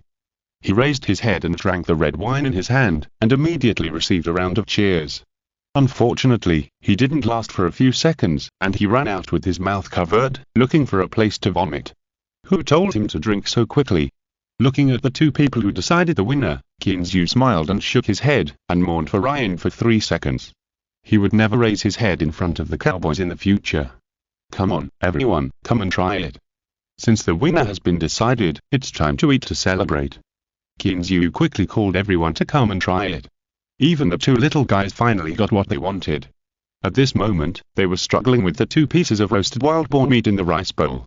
"Boss, I didn't expect that wild boars tasted good when cooked this way, but it's a little greasy." John lit the syrup on the corner of his mouth, and sighed that China is indeed a magical country. No matter what it is, it can be made into such delicious food. The barbecue party lasted until after 10 o'clock in the evening. In the end, under the combination of Wang Ming, Liang and Lin Zhu, the cowboys retreated one by one and finally had to surrender. Seeing that a few people wanted to kill the remaining few people, Kinzu quickly stopped them. "What a joke, so many drunks, you're responsible." In the end, Will and John were responsible for taking these drunks back. According to Lin Zhu's later statement, the reason why John could hold on to the end was that we should respect the elderly and love the young. After waiting for everyone to disperse, Kinzu clapped his hands at the mess on the ground. "Forget it, never mind, go back to sleep, someone will clean it up tomorrow." Now you're done for, you're already so drunk, and you didn't try to persuade them." Zhu Mengyo, who had watched the show all night, nodded helplessly at Kinzu. "This guy did it on purpose. Hey, why persuade them? It's rare for everyone to be so happy. The winning glory to the country." Didn't you see that the faces of those guys turned green at the end? Kinzu couldn't help but want to laugh when he thought that even Wool and John were almost knocked down in the end. Okay, I won't talk about you anymore. I'm going to sleep. With a cute little yawn, Zumengyo said goodbye to Kinzu and took Surui back to the room to rest. After saying goodnight to Zumengyo, Kinzu also carried the two dozing little huskies upstairs. These two guys didn't know to go back to their rooms to sleep after eating. No words all night. The next morning, Kinzu slept until noon before getting out of bed. Looking at the time next to him, it was already past 10 o'clock. Oh no, it's over now. How come it's so late? Kinzu patted his head suddenly, feeling a little annoyed. There were guests at home, but he actually slept until noon. Now he was going to be blamed by them. He hurriedly got out of bed and went to the bathroom to wash up. When he came out, the two little huskies were already anxiously circling in front of the door. It was already noon, and they were not allowed to go out. He quickly opened the door and watched the two little guys rush downstairs. Kinzu was a little puzzled. What were they doing? After casually changing into a beige casual outfit, Kinzu also hurried downstairs. He knew that he would definitely suffer today. Hey, the landlord Kin still remembers to get up. Sure enough, as soon as he went downstairs, Surui's somewhat dissatisfied voice came over. She was originally in high spirits and wanted to go horseback riding today, but she waited downstairs for a long time and didn't see the guys get up. She was so angry that she really wanted to rush up and pull them down one by one. Kinzu smiled bitterly when he heard that. There was nothing he could do. He had overslept. He looked up at the living room. There were already quite a few people inside, including Zumengyo, Linzu, Surui, and Wulan. Why are there only women? Where are the boss and the others? Okay, Rui, they drank so much yesterday, let them rest for a while. Zumengyo's gentle voice interrupted Kinzu's thoughts. Looking in the direction of the voice, she had also changed into a beige khaki slim dress today. The color tone was basically similar to the one Kinzu was wearing. From a distance, one would have thought they were couple outfits. Yeah, I drank a little yesterday and overslept. Kinzu smiled apologetically at Surui and Wulan. It was indeed his fault and he had no way to defend himself. I knew you would side with him. Rolling her eyes, Surui sighed helplessly, muttering to herself. Alas, you value love over friendship. Zumengyo, who was standing next to her, blushed slightly when she heard this. Just as she was about to retort, she heard Kinzu ask, Hey, haven't the boss and the others gotten up yet? No, they're sleeping like pigs, and I can't wake them up no matter how hard you call them. Lan interrupted and said that she had called them when she got up this morning, but it was useless. As they were talking, Eva came over with a heated breakfast. Boss, here's breakfast. By the way, John asked you to get up and call him back. Okay, I got it, thank you. After politely thanking him, Kinzu took out his cell phone and prepared to call John back. As soon as he turned on his cell phone, several missed calls appeared. Kinzu looked closely and found that John had called him early in the morning, but he might have been sleeping so soundly at the time that he didn't hear it. Hi, John, good morning, what's up? After taking a sip of the sweet potato porridge in the bowl, Kinzu looked at Eva in surprise. Was this the breakfast she made? Boss, it's like this, didn't we say we were going to harvest hay today? Do we still want to continue? John on the other side of the phone rubbed his aching head. Although red wine is good, it also has a lasting effect. Well, John, can the cowboys still get up? Kinzu remembered that it was originally scheduled to harvest hay today after John said this, but now, how many cowboys can get up? Everyone's condition is not very good. John answered helplessly, although he wanted to say that everything was normal. But looking at Ryan rubbing his head on the sofa opposite, he decisively told the truth. Then forget it, let everyone have a good rest, maybe in the afternoon or tomorrow. Kinzu was a little embarrassed. This was all instigated by himself. What a sin. However, after thinking for a while, he asked again. Will the grazing today be delayed? Don't worry, boss. Locke and Dot are doing well. They have already gone to graze. John said with a wry smile. It was embarrassing. Cowboys and fishermen together had more than a dozen people, and they were almost wiped out. That's good.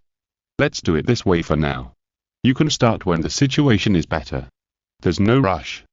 Chapter 209 Sweet Potato Porridge. Kinzu hung up the phone after he finished speaking.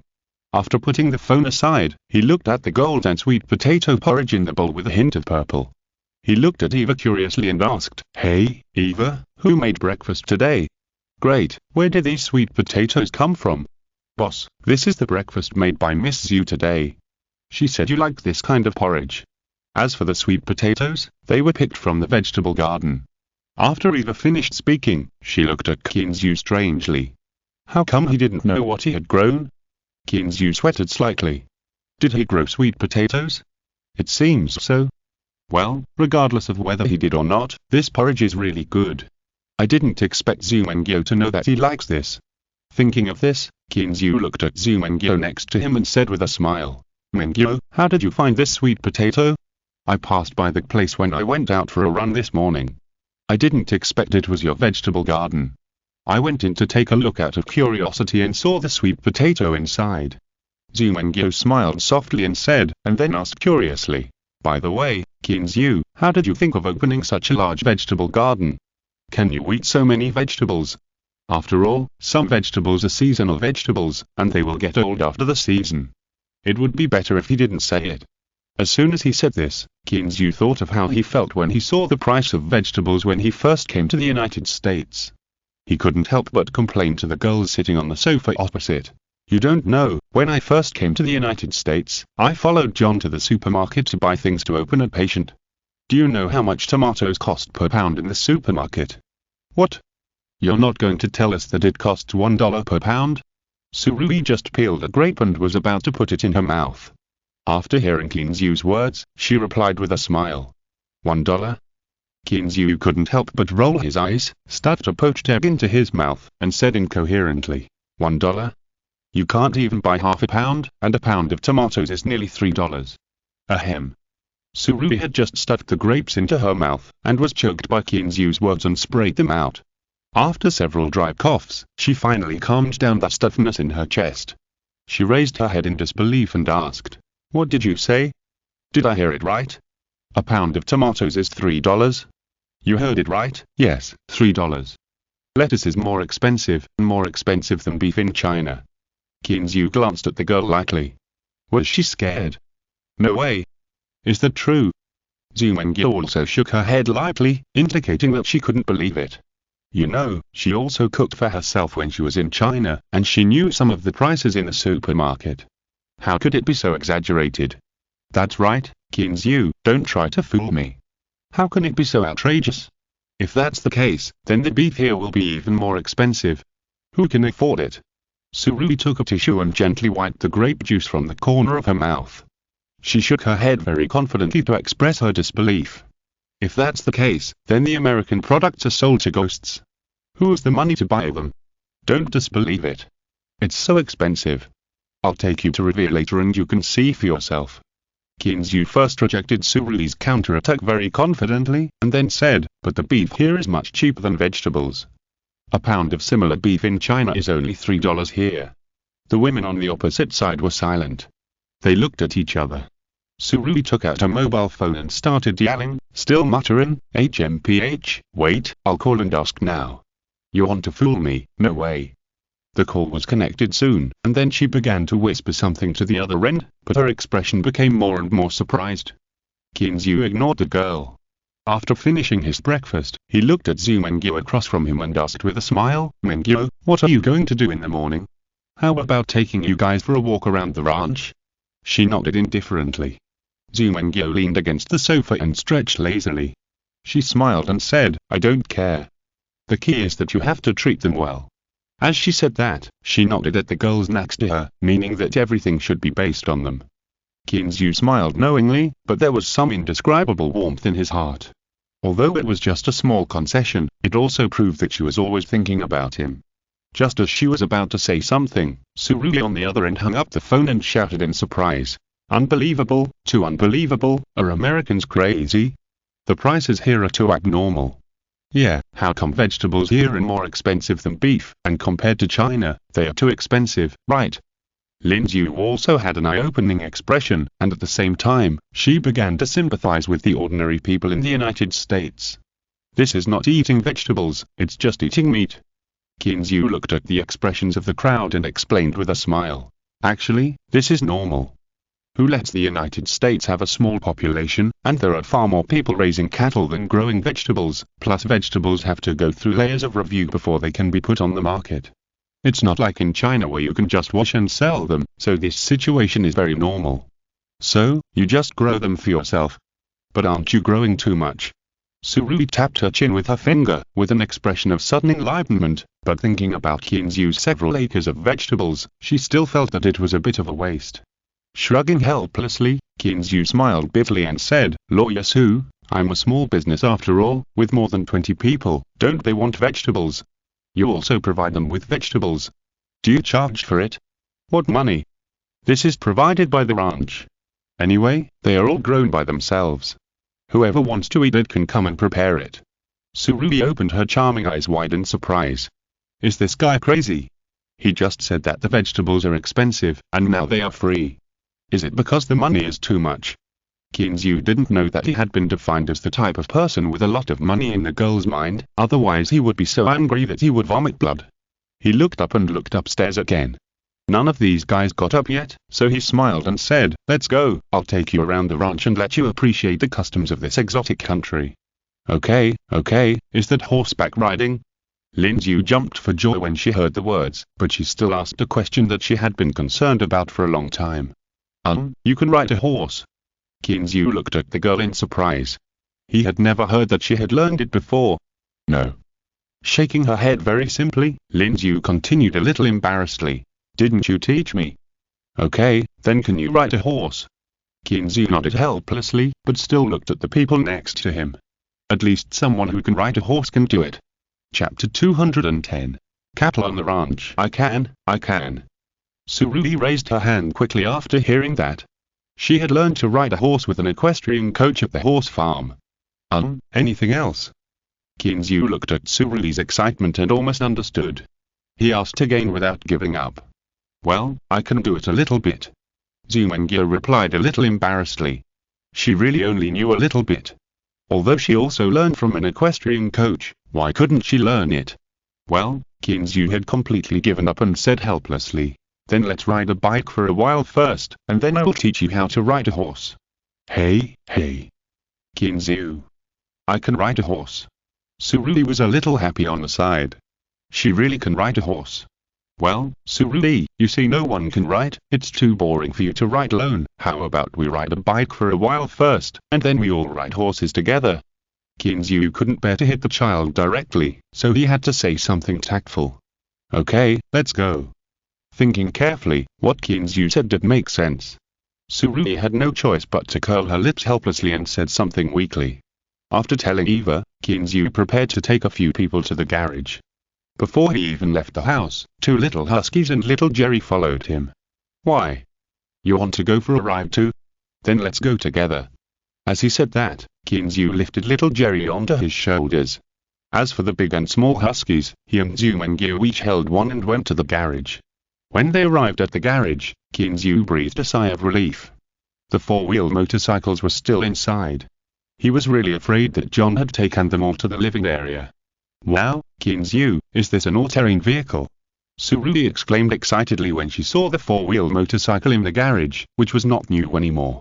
Yes, it's an all-terrain vehicle. How about it? Can you ride it? Yes, I must. How could she not know how to ride it? She has one at home, but it's a pity that it can't be driven on the road, and it's not fun to ride it. That's good. How about this? You can ride one yourself. Squad leader, you take Zhao Kaian, and as for Sister Lan, you take Daisy. How about it? Can you all ride it? After randomly assigning them to a few people, Kinzu looked at the girls who were eager to try and asked with a smile. They nodded sharply, and several people answered in unison. Yes. Kinzu had guessed that there should be no problem. After all, the ones he chose were usually more lively. Well, they were indeed lively. Since there was no problem, Kinzu took Zumengyo to sit on the 4-wheel motorcycle and let her hold the 2 little huskies, while little Jerry still stood steadily on his shoulders. With the roar of the engine, several little monsters rushed out of the garage quickly and began to drive slowly along the road of the ranch. Ha, it's great. This is the first time I've ridden a 4-wheeler so happily. Surui was riding on the old ATV, but she looked very excited. Compared with the hustle and bustle of the big cities in China, it was rare to find a place big enough for her to have fun. Mingyu, is she like this when she's with you? Qinzhu looked at Surui, who seemed like a crazy girl, and asked Zhu Mengyu beside him in a low voice with some curiosity. Yes, Rui has been a crazy girl since she was a child, but now she has to work and has to pretend to be mature and stable. Zhu Mengyu sighed and felt sorry for her best friend. Unlike herself, she didn't have a few years of freedom. Qinzhu nodded as if he understood, and stopped thinking about these things. He took a few people along the main road of the ranch and drove deep into the ranch. Although it was past 10 o'clock, the bright sunshine in the sky was just right, giving people a warm feeling, but not so hot. The soft sunlight spread warmly on the grassland. Under the sunshine, the grassland became brighter, and everyone's mood became more relaxed. When everyone was galloping on this 1,000-mile grassland, they could see thousands of fat sheep and cattle everywhere. It's so beautiful. Surui stopped the four-wheeled motorcycle, looking at the cattle and sheep in the distance and the endless green grass, showing a rare intoxicated expression. They were in groups, while lowering their heads to nibble on the fresh and juicy new grass, while slowly moving forward. From a distance, they looked like clusters of clouds rolling on the green carpet. Especially those Angus black cattle, black and white dairy cows and the beautiful slave sheep with snow-white bodies, which were clearly set off by the green grassland, were as beautiful as colorful patterns embroidered on green satin under the sun. Yes, I really envy this guy for being able to live in such a place. After hearing Surui's sigh, Zhu Mengyu also looked at Qinzhu with a slightly envious look. If you want, you can live here for a long time. Qinzhu's tone was slightly expectant. I still have to work. I'll support you. But I don't want to be the kind of woman who only relies on a man. Zhu Mengyu's tone was a little confused and helpless. She originally thought that Qinzhu was just a poor boy, but who knew that things would change so drastically in the blink of an eye. The poor boy turned into a Prince Charming, and she, Cinderella, was worthy of him. Qinzhu didn't say anything else. This kind of thing would not have a result in a short time. His eyes gradually moved away from Zhu Mengyu and cast towards the group of mutant cattle in the distance. The mutant Angus bull, who was strong and full of muscles, walked in front of the herd, lowered his head to the ground, and often stopped, as if considering where to bite. As for the calves, they wagged their tails, stuck out their tongues, licked here and there, stamped their hooves and dug the ground, and had black fur on their heads. They looked strong and capable of working. However, when they accidentally looked up and saw Qinzhu and his companions coming from afar, they immediately stamped their hooves and ran into the center of the herd. Oh my god, the two-legged monsters are coming again. Will the cows be able to survive? Boss. John saw Qinzhu coming from afar, rode over and greeted him. Well, I'm just taking my friends around for a walk. How's it going? Are you feeling okay? Qinzhu stopped his motorcycle and asked John, who had just jumped off the horse, with a smile. Ha, no problem. When I was young, I could do twice as much. Patting his strong chest muscles, John replied with a hearty smile. Qinzhu stood up from the four-wheeled motorcycle, looked at the herd of cattle in the distance, and asked, How is it? The cattle are not making trouble now, right? No, Otto and Dale are taking a part of them to the other pasture. The two parts are separated. There is no other way. This is the only way now. Speaking of this, John was scratching his head. These two groups of guys were really restless. Chapter 211 Alpacas Counterattack. Qinzhu was a little helpless when he heard this. He hadn't raised many cows yet. If he really expanded the ranch, wouldn't he have to hire 40 or 50 cowboys? Shaking his head, Qinzhu decided not to think about these things. There must be a way to get there. At most, he could just hire more people. Wow, Qinzhu, isn't that a divine beast? Divine beast? Squad leader Lin Zhu pointed to a flock of sheep not far ahead with excitement, and asked with a hint of excitement in her tone. Qinzhu looked in the direction of her finger. It turned out to be them. At this moment, the clouds in the sky were hanging very low, as if they were within reach, but affected by the wind, the clouds moved very fast. As the clouds in the sky changed, the color of the grass on the ground was also changing, sometimes darker, sometimes lighter. On the tender green pasture, a group of sheep were leisurely strolling in the garden. When they saw Qinzhu looking over, several of them also looked over curiously, as if they still remembered this fool. Ha, monitor, this is just an alpaca. You're still a college student, you don't know this, do you? Qinzhu looked at Lin Zhu with disdain. He was so proud that he had completely forgotten how excited he was when he first saw the alpaca. Alpaca? You said this is an alpaca? Isn't this a domestic mythical animal? Lin Yu looked confused. She had only seen photos of mythical animals on the internet and didn't really know much about these things. This thing is not. Oh, it's a bit confusing. Qin Yu explained for a long time, but ended up confusing himself and became a little incoherent. Pucci. Zhu Mengyo, who was watching from the side, couldn't help laughing. Can these two idiots ever get along? Seeing Qin Yu's embarrassed expression, he spoke up to help him out. This is the mythical beast on the domestic internet, but they're actually typical animals in the Andes Mountains of South America, mainly distributed in Peru, Bolivia and Ecuador. In addition to wild species, there are also a considerable number of domesticated species, mainly introduced and distributed in the United States, Australia, New Zealand, and the United Kingdom.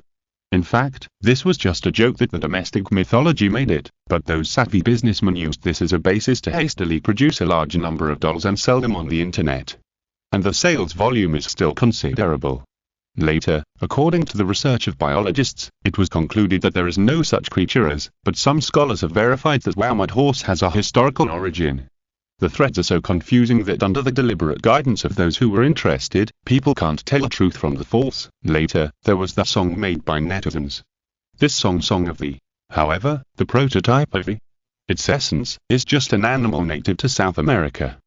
Qin Yu, who was in deep thought, saw Lin Yu get off the four-wheel motorcycle without paying attention.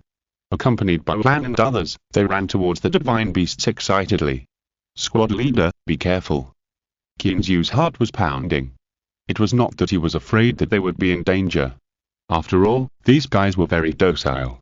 It was just that if they were suddenly frightened, something bad would happen. Although Qin Yu reminded them, it was still a little late.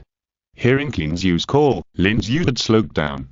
When she was about to turn around to ask what was going on, she saw a guy with a head like a camel, a raised nose, erect ears, a thin neck, but no hump, walking towards her with long legs with a silly face. Looking at the silly and cute guy coming towards her, Lin Yu immediately forgot about Qin Yu's shouting. Just when she was about to squat down and touch the guy's head, the few tufts of long hair left by the ranch cowboys, she saw the guy sneeze suddenly. Suddenly, a sticky transparent liquid, with a pop, accurately fell on her light blue jeans. Ah! Lin Yu screamed in fear and jumped away. Who knew that this silly and cute guy seemed to like her very much, and did not go to find Wulan and the others next to him, but followed her closely, took 2 steps forward, and sneezed again. Fortunately, this time Lin Yu was quick-witted and ran a few steps, and finally got away from the disgusting liquid. Ah, Qin Yu, what the hell is this? Why do you vomit such disgusting things? Lin Yu jumped a few steps away, looked down at the disgusting liquid on her light blue jeans, and almost cried. Although she is usually careless, she is a girl after all, and girls are not afraid of being clean. Are you okay? Lan and the others saw what happened to Lin Yu, and quickly stayed away from the group of guys, and then surrounded the crying Lin Yu, and asked with concern. Qin Yu, why is this guy still spitting? So disgusting. Surui patted her rather large and plump breasts with a fearful look on her face. Seeing what happened to Lin Yu, she felt a little relieved. It was just a step too late. She was a step too late because she was selecting the photos she had just taken, otherwise she should have been the one who got hit, right? Qin Yu looked at Zhu Mengyo helplessly, which meant that he was really innocent. However, looking at Lin Yu in the distance, he still ran over quickly, and pulled a handful of fresh grass from the side, and helped her get rid of the disgusting mucus in the midst of Lin Yu's screams. However, the pair of light blue tight jeans had a few bright green ones on them, which looked like spilled paint, so colorful. Damn Qin Yu, you have to compensate me for my pants. Looking at the colorful jeans, Lin Yu was really in tears. This was one of her favorite clothes, otherwise she would not have brought it with her when she went abroad. Now it was ruined by this guy. Well, I didn't expect this. Qin Yu threw away the grass in his hand and scratched his head awkwardly. He was so anxious that he really forgot that the juice of the grass was difficult to wash off. I don't care about this. Who told you not to remind me in time? Lin Yu was about to collapse. It was so embarrassing with so many people watching. Well, I reminded you to be careful. Qin Yu was also innocent. He really reminded her. Lin Yu was speechless, as if this guy really reminded her to be careful. Okay, you're such a jerk. Should we go back and change clothes first? Zhu Mengyo came over and rolled her eyes at Qin Zhu. Then she pulled Lin Zhu with a concerned look and asked. Chapter 212a. Handsome appearance. Nodding, Lin Zhu was in no mood to continue playing. Although she was looking forward to the scenery behind, she felt her legs were sticky. The rest of the people also said they had no objection. Anyway, there was still a lot of time and they could come to play at any time. Besides, they didn't bring a few coolies with them this time, so they felt a little unsatisfied. Then, John, we'll go back first. You go ahead. Since everyone had made a decision, Qin Zhu had no choice but to say hello to John, restarted the four-wheeled motorcycle, and rushed back to the villa. Qin Zhu, do you still raise alpacas on your ranch? It was a bit boring on the way, so Zhu Mengyo chatted with Qin Zhu for no reason. Yes, but they were all bought by the previous ranch owner. After I came here, I only bought more than 9,000 cows. Qin Zhu smiled modestly, as if he was saying that his family had just bought a few cows. Zhu Mengyo was a little surprised when she heard this. She didn't realize that this guy was so bold now. Are you so confident? Not confident, anyway, I'm not short of money now, I'm idle anyway, so I'll just keep it for fun. Qin Zhu laughed, feeling helpless. He couldn't tell her that there was a system, could he? Rolling his eyes speechlessly, Zhu Mengyo said worriedly, aren't you afraid of losing money? You know, 9,000 cows is not a small number. Although you have some money now, you can't lose it like this, right? Don't worry, Mengyo, I know the limits. Besides, don't you think it's a waste not to keep something on such a large ranch? Looking at Zhu Mengyo's concerned look, Qin Zhu smiled and comforted her. Moreover, deep down in his heart, he had never thought that he would lose money. Hi, just as the two were talking and laughing, they heard a loud neighing of a horse in the distance. Hey, Xiaobai. Qin Zhu was stunned.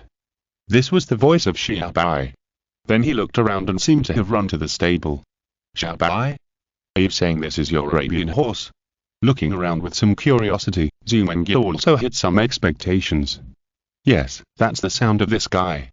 I wonder what it does. Qin Zhu slowly stopped the car and looked around with some confusion. Didn't see the shadow of that guy. Under the leadership of Qin Zhu, everyone gradually stopped the car and turned their heads to look in the direction of the sound. Along with the fragrance of grass brought by the breeze, the sound of clack of horse hooves became clearer and clearer in everyone's ears.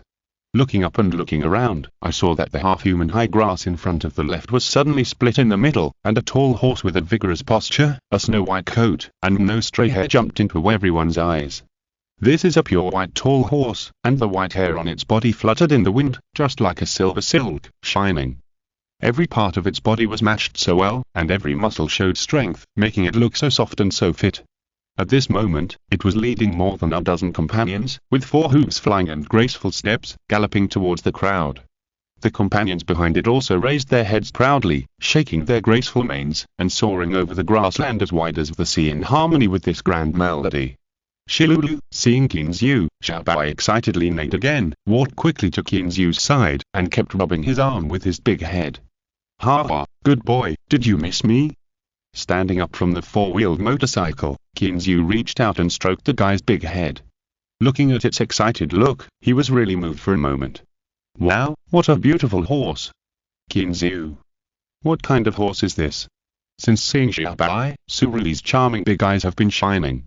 Looking at the brightness in them, she is about to pounce on it and grab it.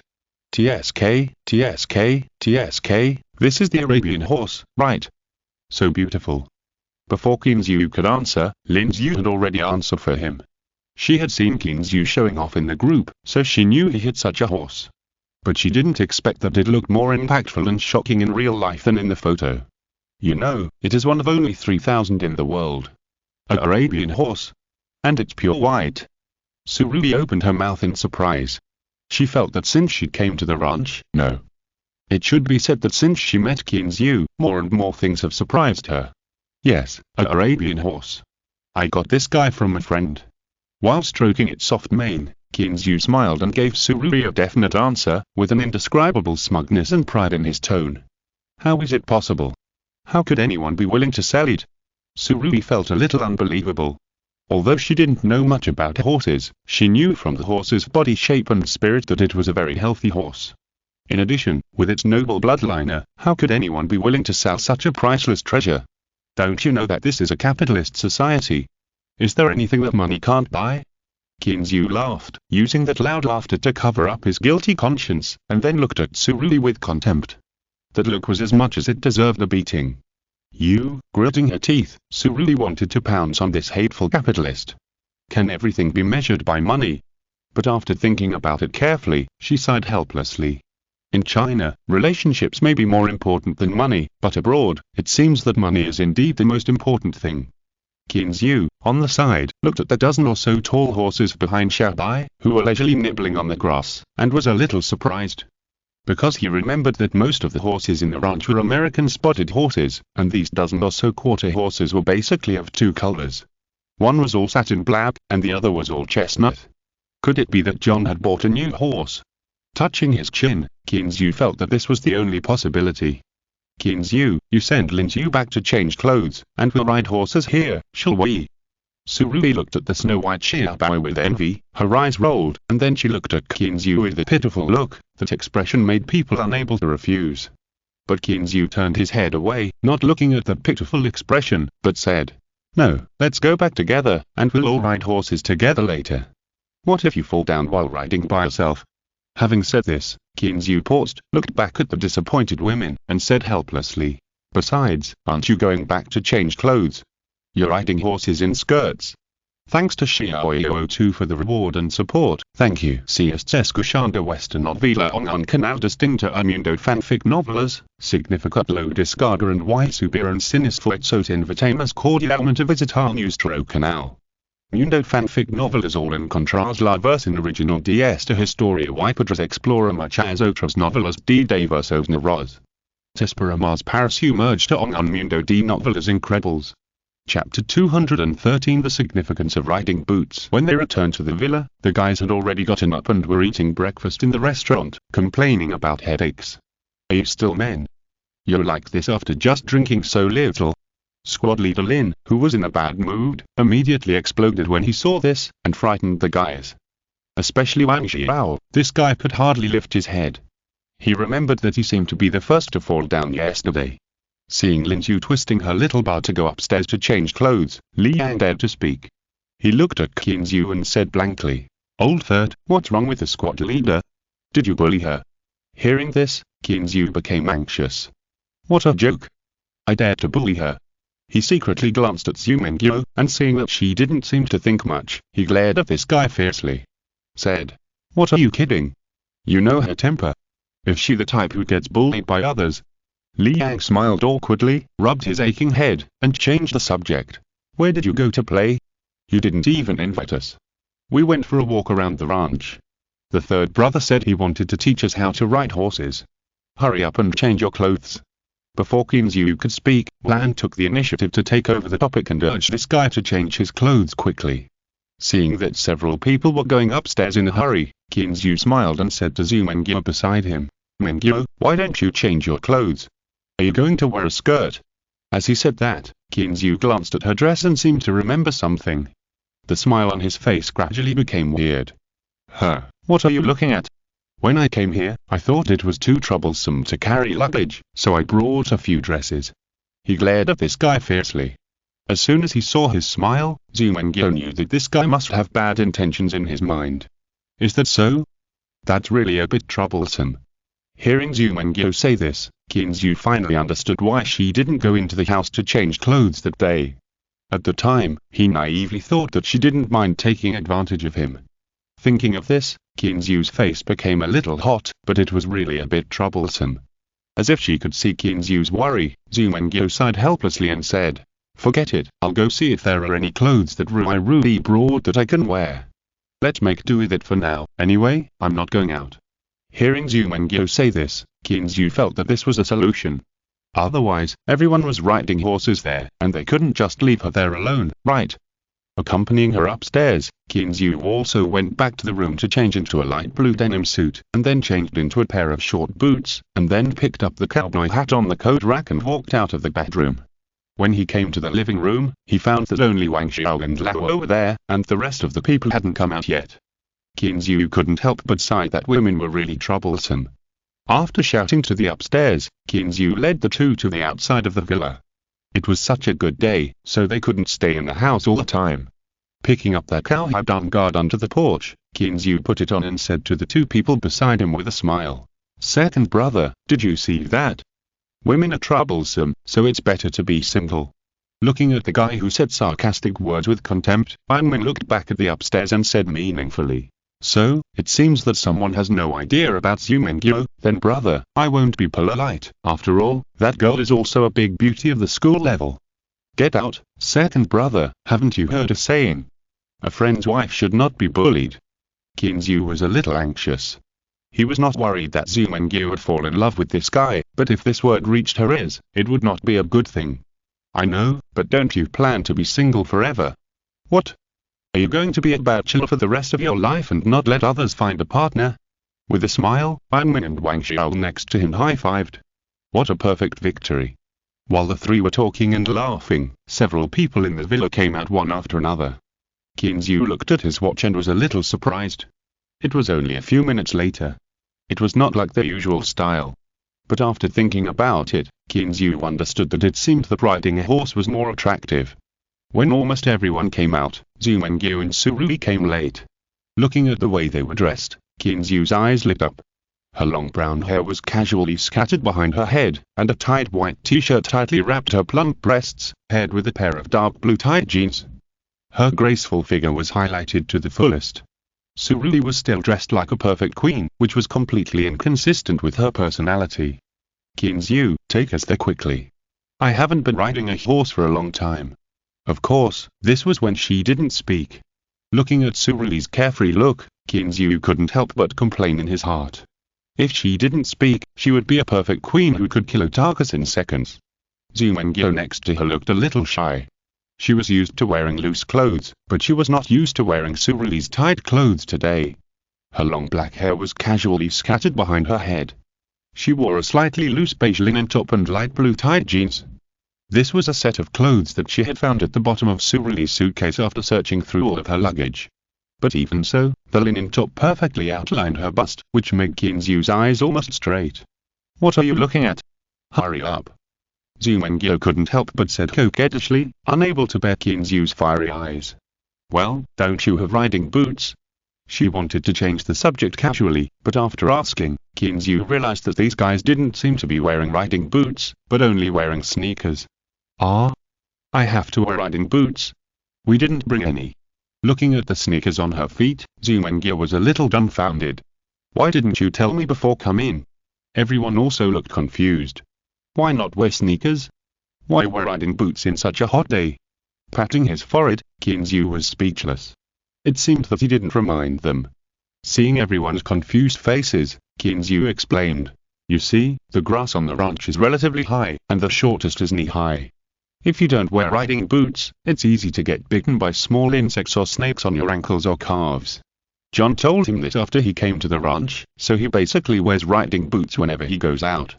However, he only had a superficial impression of this, so he didn't remind everyone at the first time. It has to be said that this is a mistake that only ranch rookies would make. "Thank you Fengxiai for the reward, and thank you Xiaowei Holingzi for the reward of 500 starting coins." "Thank you." Chapter 214 Accident. "Ah? What should we do now?" When she heard about the snake, even Zumengyo was a little anxious.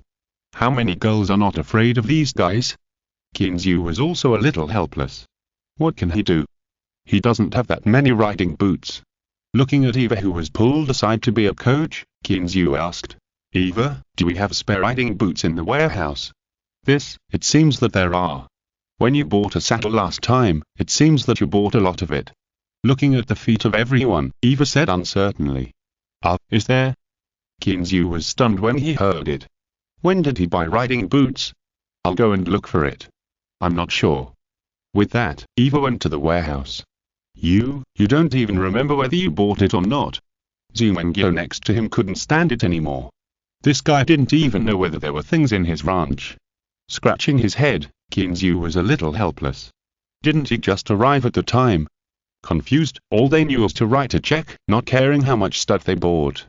After a while, Eva came over with 2 large bags of stuff, smiling and saying, "Boss, look, aren't these what you bought?" Looking at the 2 bags, Kinzu remembered that these were given to him by the owner of the leather goods shop, saying that they were used when cleaning the cowshed and the stable. Now that he had them, Kinzu no longer cared what they were used for, and quickly waved his hand to call everyone to come and try them on. Fortunately, although they didn't fit very well, they could still be worn.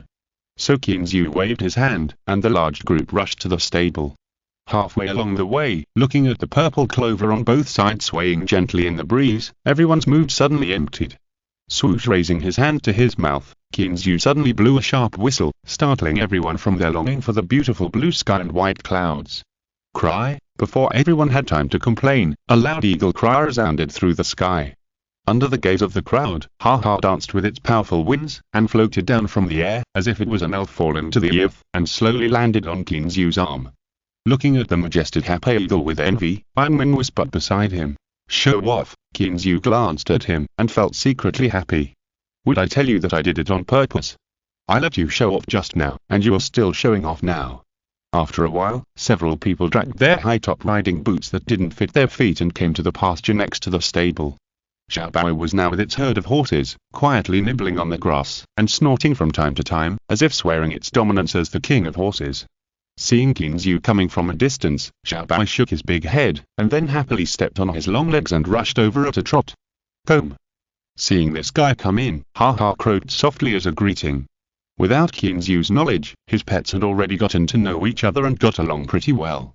Snorting as a response to Ha-Ha, Xiaobao rubbed Kinzu with his big head again, as if he only knew how to whack like a spoiled child. Okay, you guy, bring all your friends over here. Kinzu said with a helpless smile after patting the guy. As if he understood what Kinzu said, Xiaobao suddenly retracted his big head and neighed at the horses not far away. Immediately, the horses over there seemed to have received some instructions and trotted all the way to Kinzu's side. Oh, no, it was Xiaobao's side. He stroked his forehead weakly, as if he was not as successful as this guy. Looking at the herd of horses coming over there, Kinzu suddenly remembered something. He looked at Eva on the side and asked with a smile. Hey, Eva, has John gone to pick horses for the ranch? How come there are so many new horses? Yes, boss, these are all picked by Uncle John from Old York. Almost all the good horses in his family have been picked over. Eva heard this and answered with a smile. As she spoke, she seemed to remember Old York's helpless look and laughed even more happily. Nodding with relief, Kinzu knew that Old York still had a lot of good horses in his hands, but he had always wanted to keep them. He didn't expect that John would still get them over. Looking at the dozen or so horses galloping over, Kinzu smiled with satisfaction and said, John is really great. By the way, you haven't paid yet, right? I'll write a check later. You can take the time to send it to Old York. We can't take advantage of him. Hi, just as he was talking, Xiaobao over there suddenly neighed. Kinzu looked up and saw Surui pulling the reins, trying to lie on top. Xiaobao shook his big head, avoiding Surui's pull, and tried to retreat, trying to pull the reins back from her hands. Surui was also stubborn, pulling hard and not letting go, and kept muttering in her heart, I just want to ride you. This little temper is quite bad. Seeing that the warning was useless, Xiaobao suddenly stood up. Stop, Xiaobao, you guy, be honest. Kinzu was scared to death. If she was kicked, I don't know how long this girl would have to lie in the hospital. He quickly roared and stopped Xiaobao, and suddenly jumped forward, regardless of the difference between men and women, and directly hugged the girl in his arms and turned her around. Hearing Kinzu's roar, Xiaobao was startled all over, and then he remembered that the people in front of him were all brought by their master. The horse hoof that was raised high was moved away by this guy, and one hoof stepped on the grass next to Kinzu, making a small hole in the soft grass. And Surui in Kinzu's arms seemed to be frightened and stupidly let Kinzu hold her, not daring to move, and even forgot to loosen the reins in her hands. Hey, wake up! Loosen the reins. Thanks to Fiwing Cat and Xiaoyao for their rewards and support. Thank you. Chapter 215 Temporary Worker. Surui had come back to her senses at this time. Thinking of the scene when the horse hoof as big as a bowl fell on her face, she was still trembling. In her heart, she couldn't help but feel deeply grateful to Kinzu for saving her life. However, after coming back to her senses, Surui felt something was wrong. She was not a girl who had never seen the world. Damn Kinzu, why don't you let go? Surui's face suddenly turned red with shame, and she whispered in a low voice with some shame and anger. Please, I will let go only if you let go first. Kinzu secretly glanced at Zumengyu on the other side of the horse and whispered quickly in Surui's ear. Feeling the hot air blowing in her ears, Suruli's body softened and she almost fell down. No one knew that her ears were actually her most sensitive part. Seeing that Zumengyo was about to come over, Suruli hurriedly loosened the reins in her hand, twisted her body, and got out of Kinzyu's arms. Rui, are you okay? Zumengyo, who ran over in a hurry, only had time to see the two separate. She didn't think much and looked at Suruli, whose face was red, with some concern. No. I'm fine. After replying awkwardly, Suruli looked at Xiaobai with some fear. Why are all the pets in Kinzyu's house so fierce? You, look at what you did.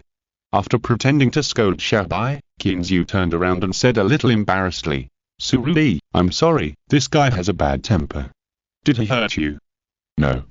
No. After replying to Kinzyu in a very hypocritical way, Suruli cursed this bastard who took the opportunity to take advantage of her. Is there something wrong that you don't know? Subconsciously rubbing her chest, Suruli glared at this guy with some hatred. It's good that you're okay. Why are you so reckless? After rolling her eyes at her best friend, Zumengyo turned to Kinzyu and said, Kinzyu, your horse has a bad temper, right? Aren't they all like this? As she spoke, she pointed at the other dozen horses with her white and tender jade hands. Obviously, she was also a little worried that she would encounter the same thing. No, don't worry. The others are all well-trained ranch horses. This situation will never happen. The main reason is that this guy has not been castrated, so he has a bad temper. After explaining awkwardly, Kinzyu casually called over a few horses and stroked them one by one in front of everyone, which made everyone feel relieved. However, after Suruli recovered, her eyes rolled around, she glanced at Kinzyu proudly, turned around and looked at Zumengyo, and said in a slightly seductive tone, Yo, look, that horse is so beautiful, don't you want to ride it? A white horse.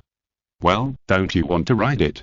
After hesitating for a moment, Zumengyo looked at Xiaobai who was staying there honestly, and rejected Suruli's proposal hard. She didn't want to experience the game of horse hoof escape. How can I not want to? That's a Fergana horse, and it's pure white.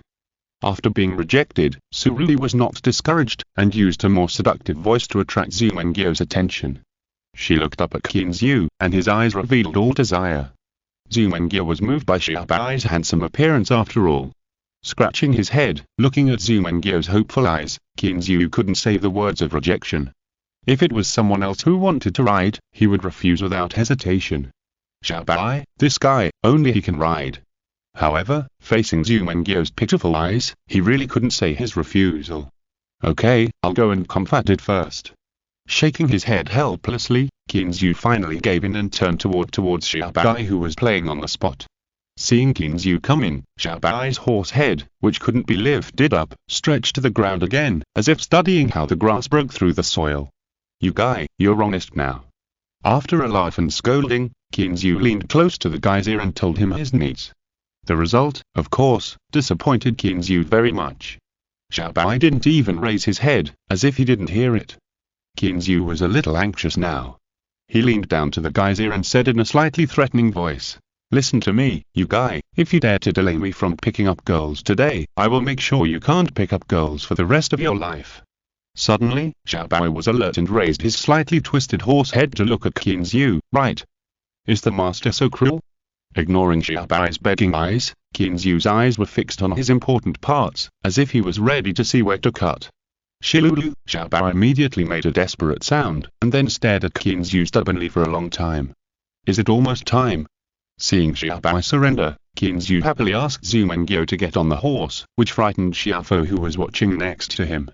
The whole morning was spent in horse riding teaching. Kinzyu cooperated with Eva and taught them how to ride horses one by one. After a simple lunch at noon, Kinzyu moved a reclining chair to the door of the villa, and asked Eva to squeeze him some fresh apple juice. He lay on the reclining chair leisurely, watching the few people riding the horses crookedly. Liang and his friends were not stupid, and the trained ranch horses were indeed docile. After a morning, the few people rode well. And with Eva watching, there was no need to worry about anything going wrong. Kinzyu felt a little sleepy while watching. Blowing the soft breeze with the scent of green grass, looking at the cloudless blue sky above his head, Kinzyu was drowsy and seemed to be about to fall asleep. On the other side, Suruli, who had just come out of the villa, looked at the leisurely Kinzyu with some dissatisfaction. You took advantage of me so much, and you want to get away so easily. Anyway, when she saw Zoom and Gyo riding the white bike in the morning, she was extremely envious. Now that she has found an opportunity, she must fulfill her wish. However, when she was about to pester Kinzu to ride the white bike, John rode his Sandra all the way to the door of the villa. "Boss, everything is almost ready. Why don't we go to Revere to hire a few temporary workers?" After hesitating for a long time, John looked at Kinzu, who was basking in the sun on the lounge chair, and asked. Kinzu was half asleep when he heard John's voice. Rubbing his sleepy eyes, Kinzu asked in confusion, "John, what did you say just now? What temporary worker?" Thanks to Xiaobao Wudi, Fengxi, Samkan for their support, and to the book friends for their monthly tickets and recommendations. Today is the second update, and tomorrow's update will be put in the daytime. I took the time to have a meal today, and I felt a little dizzy after drinking a little wine. You know, I haven't eaten meat for a week, and I ate salted fish for a week. Chapter 216 Harvesting Grass. Boss, it's like this. Some cowboys in Revere are specializing in doing odd jobs. If a ranch is too busy, they can go to them for help and get paid by the day. John smiled and explained to Kinzu. In fact, he just wanted to ask him if the job was urgent. If it was urgent, he would find a few more people and they would solve it quickly. If it was not urgent, they would take their time. Nodding with relief, Kinzu thought about it. Anyway, he didn't need that little money, so he would do it quickly. So John ran to make a phone call. Old Hank could help with this kind of thing. "Okay, stop playing, we should go to work," Kinzu shouted to everyone from a distance. Only then did he notice Surui next to him. He asked in confusion, "What's wrong?" "Lawyer Su, what's the matter?" As he spoke, his eyes accidentally caught sight of the pair of plump breasts. His heart moved slightly, and his mind began to recall the plumpness and elasticity involuntarily. Surui smiled awkwardly. She didn't know what Kinzu was thinking at this moment, otherwise she would definitely fight with this shameless guy. Seeing that the others had come over, she was too embarrassed to say anything, so she changed the subject and said, "No, nothing." "What's wrong? Do you have something to do this afternoon?" Coming back to his senses from the wonderful aftertaste in his mind, Kinzu looked at the guys who surrounded him and smiled and said, "My ranch is going to be sown with new grass seeds, so now all the grass has to be harvested." New grass seeds. It seems that now is not the season for sowing, right? Ignoring the chestnut cord that was panting under his crotch, Ironman scratched his head in confusion. It seems that now is not suitable for sowing, right? Why is it not suitable for sowing? Second brother, you, a guy who never does farm work, also know the sowing time. Li Kaiang, who was standing aside, heard this and immediately began to refute it. Now is the time for sowing in autumn, okay? Is it? Smiling awkwardly, Ironman muttered to himself, "Did I remember it wrong? Isn't it sowing in spring?" Ignoring the argument of the two people behind him, Kinzu entered the warehouse where the agricultural machinery was stored with John, who had already made a phone call. In the warehouse, Ryan and Ryu were both inspecting the other two harvesters and ballers, preparing for the work later. Looking at Ryan and Ryu, who were busy, they were both wearing blue work clothes, lying on the harvester with extremely focused expressions. Checking whether the machine was lacking in oil and water, whether there was any looseness, whether there was any open welding, whether there was any abnormal sound, etc. "How is it? Ryan, are you feeling better?" Kinzu smiled and walked over to say hello. Looking at him, he seemed to be doing well. "It's okay, boss, are all you Orientals so good at drinking?"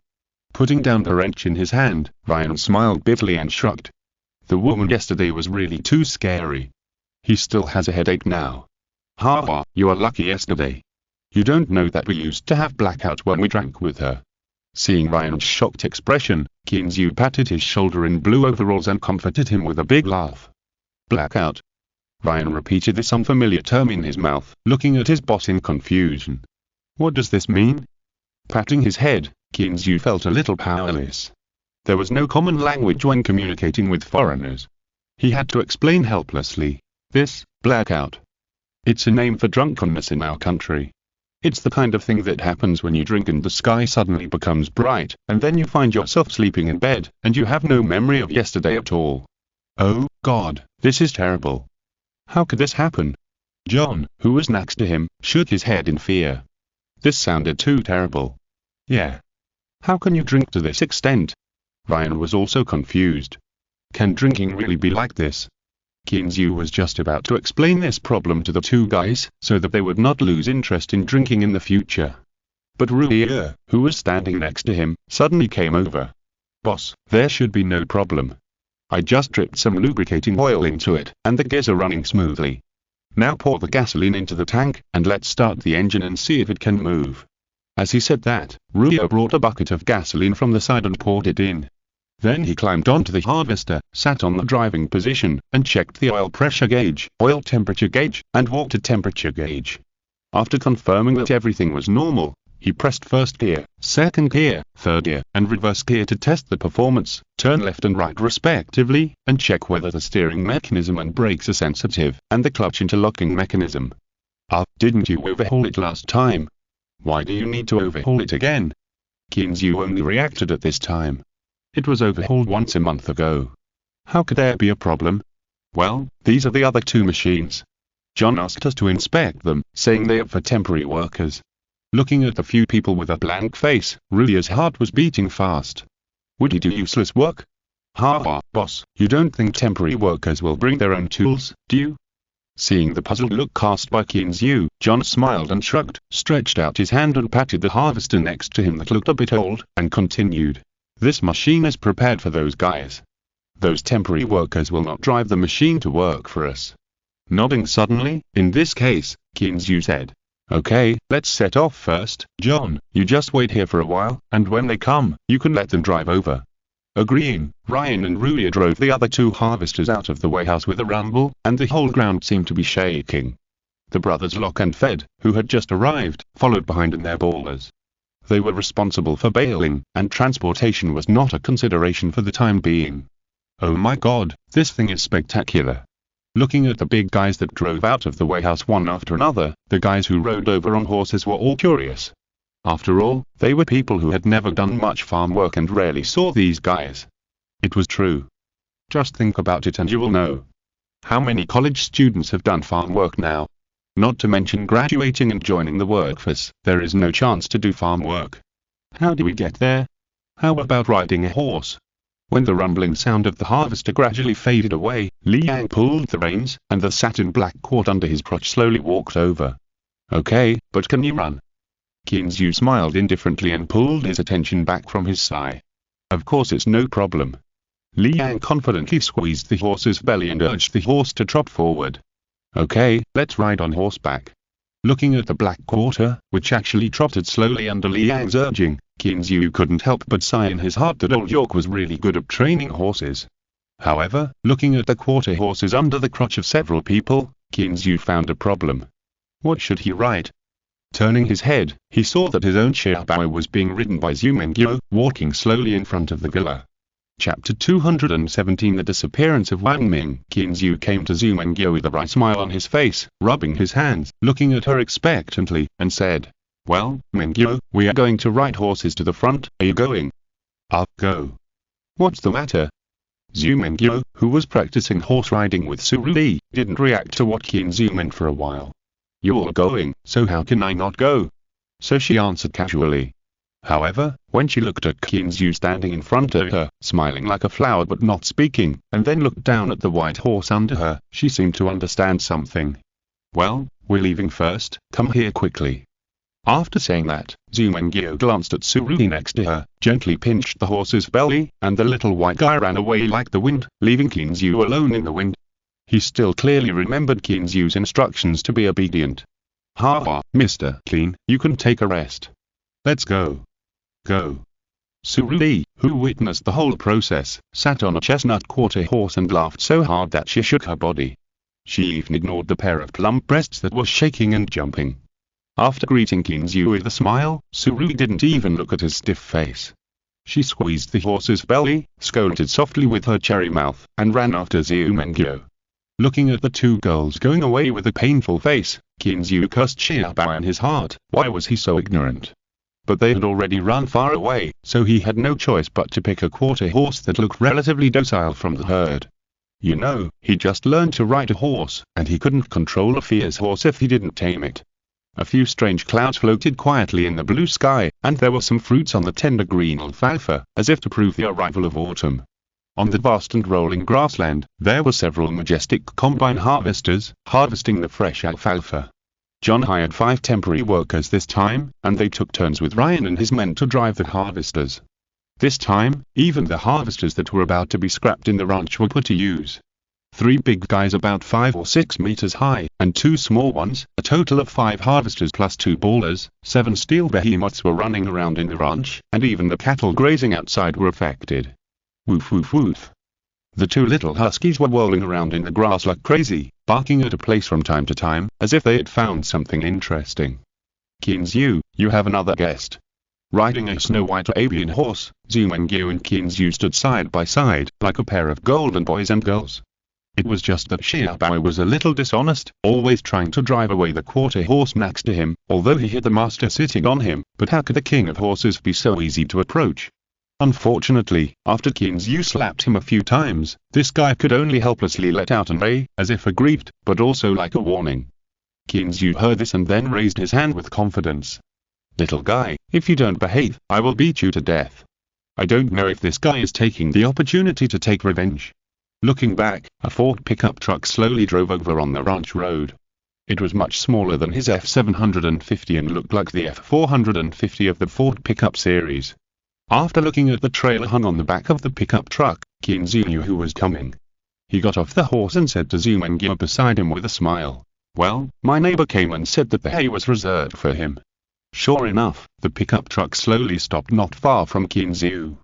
Kate got out of the cab of the Ford 450, first gave Kinzu a bear hug, and then said with gratitude, "Ha, clean, thank you so much, your batch of hay is really good. This damn weather, it hasn't rained for several months, and my harvest today is very bad again." He had been waiting for Kinzu's call. Although he was not going to take the batch of hay for nothing, it was not easy to buy hay when it was in short supply. "Kate, you are so polite. It's my fault that my cows destroyed your pasture. You'll let me borrow the road to move to another pasture. I should thank you." Kinzu was just being polite, but Kate's face turned serious and she said seriously, No, Clean, you still don't understand cowboys. For cowboys, borrowing the road from others is a traditional custom. Only those rich people will overemphasize their private territorial consciousness, so that cowboys nowadays can't even borrow the road. After saying that, Kate remembered that the rancher in front of her was also one of those rich people. She quickly explained, "Clean, don't get me wrong, I didn't say anything about you. In comparison, you still have the spirit of a cowboy." As she said that, she gave Kinzu a thumbs up. She looked at this guy speechlessly. "You are the only one who said all the good and bad things. What should I say?" So he looked at the car Kate drove and asked with a smile, "Why? Kate, your wife didn't come." "Oh, she's in the back. I hired 2 temporary workers today and they came together." Following Kinzu's words, Kate also answered with a smile. Then he glanced at Zumengyo and asked thoughtfully, "Clean, is this your wife?" "No, I'm just his friend, who came here to play for 2 days. You can just call me Zu." Seeing that Kinzu was about to open his mouth to agree, Zumengyo also turned over and got off the horse, and said something with a smile. "Oh, sorry, Miss Yu, did I misunderstand? I'm Kate, King's good neighbor." Seeing Kate's serious apology, Zumengyo smiled, stretched out her hand and shook hands with him, which was considered an acquaintance. The other people also got off the horse and walked over. Kinzu introduced them one by one, but after the introduction, Kinzu found that something was wrong, and it seemed that one person was missing. "Clean, what's wrong?" Kate, who was in close contact with Liang, found that Kinzu seemed to be looking for something, and asked curiously, "Nothing, I still have a friend who hasn't come yet." Kinzu turned around and looked around, but he didn't see anyone. He couldn't help but look at Liang and asked, "Boss, where is Wang Ming? Why can't I see him? Isn't he there?" "Hey, where is he? He was here just now." Liang pointed to the side casually, still wondering why Kinzu couldn't see such an obvious target. Not only was he stunned when he turned around and looked back, there was only a chestnut quarter horse standing there alone. Chapter 218 Raking Grass and Hunting Rabbits, Part 1 After looking around but still not finding this guy, Kinzu looked at Lan and the others and asked, "Has anyone seen Wang Ming? He was here just now, how come he's gone in the blink of an eye?" "Yes, he was right next to me just now." "Hey, he's really gone." Listening to the answers from several people, Qinzu and Liang looked at each other, quickly jumped on their horses, and began to look around. Wanming, where are you? Second brother, come out quickly. Just after shouting twice, a big black head suddenly appeared in the green pasture not far away, which was half a person's height. Are you guys calling for souls? You scared my little rabbits away. As this familiar voice came, the big head slowly rose, revealing Wang Ming's fleshy body. Woof woof woof. Two little huskies also came out from under his chubby body, trotting towards Qinzu. Their cute little bodies darted around in the grass, looking very flexible. Seeing that this guy was fine, Qinzu breathed a sigh of relief and said speechlessly, I was wondering if you were brooding over there. I see, he's not brooding, he's hatching eggs. Liang came to Qinzu, driving the horse under his crotch, and said unhappily. Not caring about the two people's angry eyes, Wang Ming smiled slyly and said, guess what I found? They looked at each other, both of them were a little confused, so Qinzu asked in confusion, what? Did you find a treasure? Vulgar, I found that you have become a rich man, how come you only know money, money, money all day long? Looking at Qinzu with contempt, Wang Ming straightened his belly that was as big as a 6-month pregnant woman, and continued mysteriously. I found a hair. Qinzu, who was originally despised by Wang Ming and could not raise his head, suddenly became energetic after hearing this, and immediately gave this guy a contemptuous look, and said disdainfully, TSK, I thought you found something good, it turned out to be just a hair. Who knew that? As soon as he finished speaking, Liang, who was looking at Wang Ming with some contempt, immediately changed to an excited expression and asked anxiously, really? Where? It ran away. It was those two guys who found it just now, but they were scared away by your shouts. Looking at the depths of the grass reluctantly, Wang Ming smacked his lips with some regret. Ah? It ran away just like that. I wouldn't have shouted if I had known. It's all because of the third brother, worrying about nothing. After hearing what Wang Ming said, Liang's attitude changed instantly, and he began to blame Qinzu. Qinzu on the side pointed at himself and was speechless. Well, in the end, it was his fault. Isn't it just a broken rabbit? Do you have to worry about it? If you want to eat it, I'll let Ha catch it for you. Looking at the two people who had become united against a common enemy, Qinzu complained helplessly. After hearing what Qinzu said, Liang became even more unhappy. A broken rabbit. A wild broken rabbit. Third brother, this is how you are not kind. You guard this mountain range and have no worries about game every day, but we brothers rarely get to eat game, okay? That's right. You eat pheasants, rabbits, and wild boars every day. Let's go there to eat. I haven't eaten game for a month. Seeing that Liang had suppressed Qinzu's momentum, Wang Ming also took the opportunity to fight back. Qinzu was almost ashamed of himself, and even he felt that it was really his fault. Okay, it's my fault, okay, I'll go catch a rabbit for you. As he was talking, everyone saw Wang Ming appear and surrounded him. Looking at Qinzu with a frustrated face, Zhu Mengyu asked curiously, what's wrong? Why do you look like this? Who offended you? These guys almost ate me for a hair. Seeing Zhu Mengyu come in, Qinzu seemed to be complaining and told her the whole story. What? There's a hair. Where is it? Qinzu, go get your gun.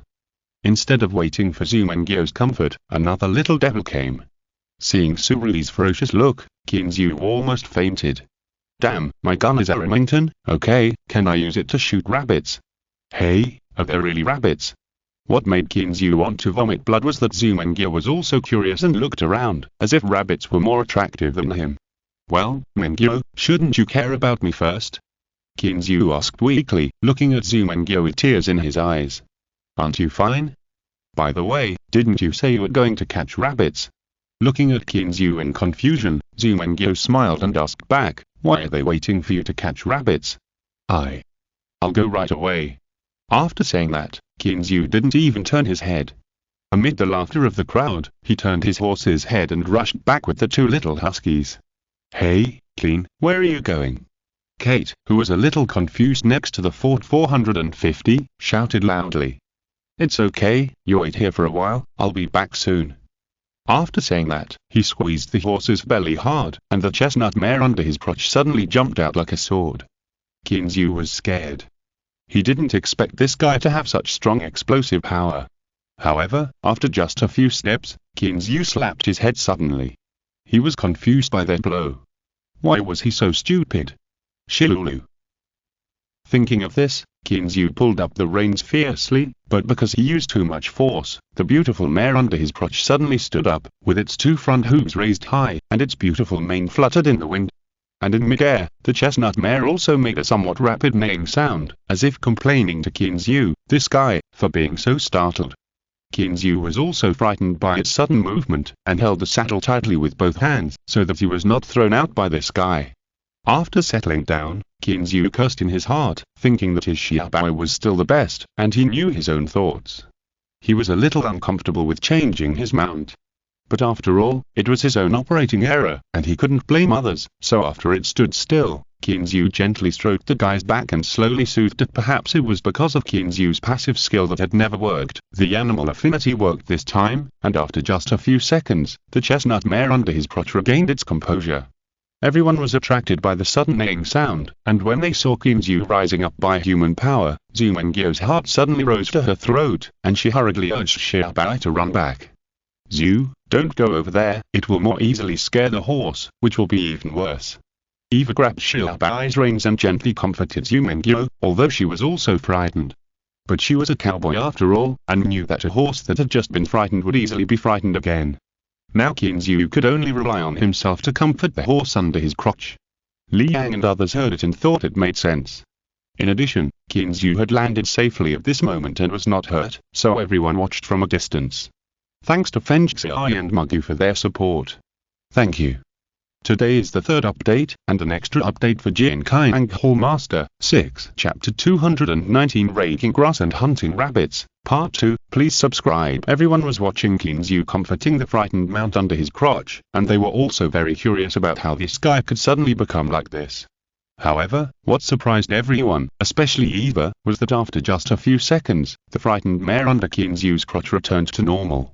Then, Qinzu sat on the horse's back, bent his fingers and put them in his mouth, and then suddenly exerted force, and suddenly a sharp whistle rang through the sky. I say, third brother, why are you whistling here when you don't go get the eagle? Do you expect it to hear it? Liang was watching from the side and was immediately furious. Okay, brothers are worrying here, but you're having fun. That's right, you guy, why don't you go back and get the eagle? I'm still waiting to eat the rabbit. Oh, it can really hear it.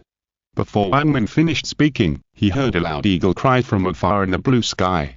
In the blink of an eye, two black and white, extremely powerful harpy eagles appeared in the sky, which was empty and clean like a piece of blue silk. How is it possible? Looking at the harpy eagle that circled in the air and gently landed on Qinzu's arm, Liang murmured in disbelief. You know, it takes 20 minutes to ride a horse to get here from the villa. How can a bird recognize the call of its master? After Haha landed safely, Qinzu turned over and got off the horse, letting Pape land on the saddle. Although the little mare was a little afraid of Pape, she still let Pape stay on it honestly under Qinzu's comfort. Tracking Haha and holding the little mare, Qinzu returned to the crowd. Looking at the concerned or curious eyes of several people, he smiled and said, Okay, it's okay. Just now, I suddenly remembered that this guy can hear the whistle, so I braked a little hastily. Everyone rolled their eyes. Brake. Why don't you go to the sky? Okay, Qinzu, go catch the rabbits, they are all gone. Seeing the harvester getting farther and farther away, Surubi urged anxiously. Qinzu whispered a few words in Haha's ear, which was actually a way to let it understand its mission through induction in his heart, and then he shook his arm gently. Suddenly, Hector's Pape Dao, who was originally quietly staying on Qinzu's shoulder, kicked his legs hard on the cowhide shoulder guard, and his whole body took off into the air.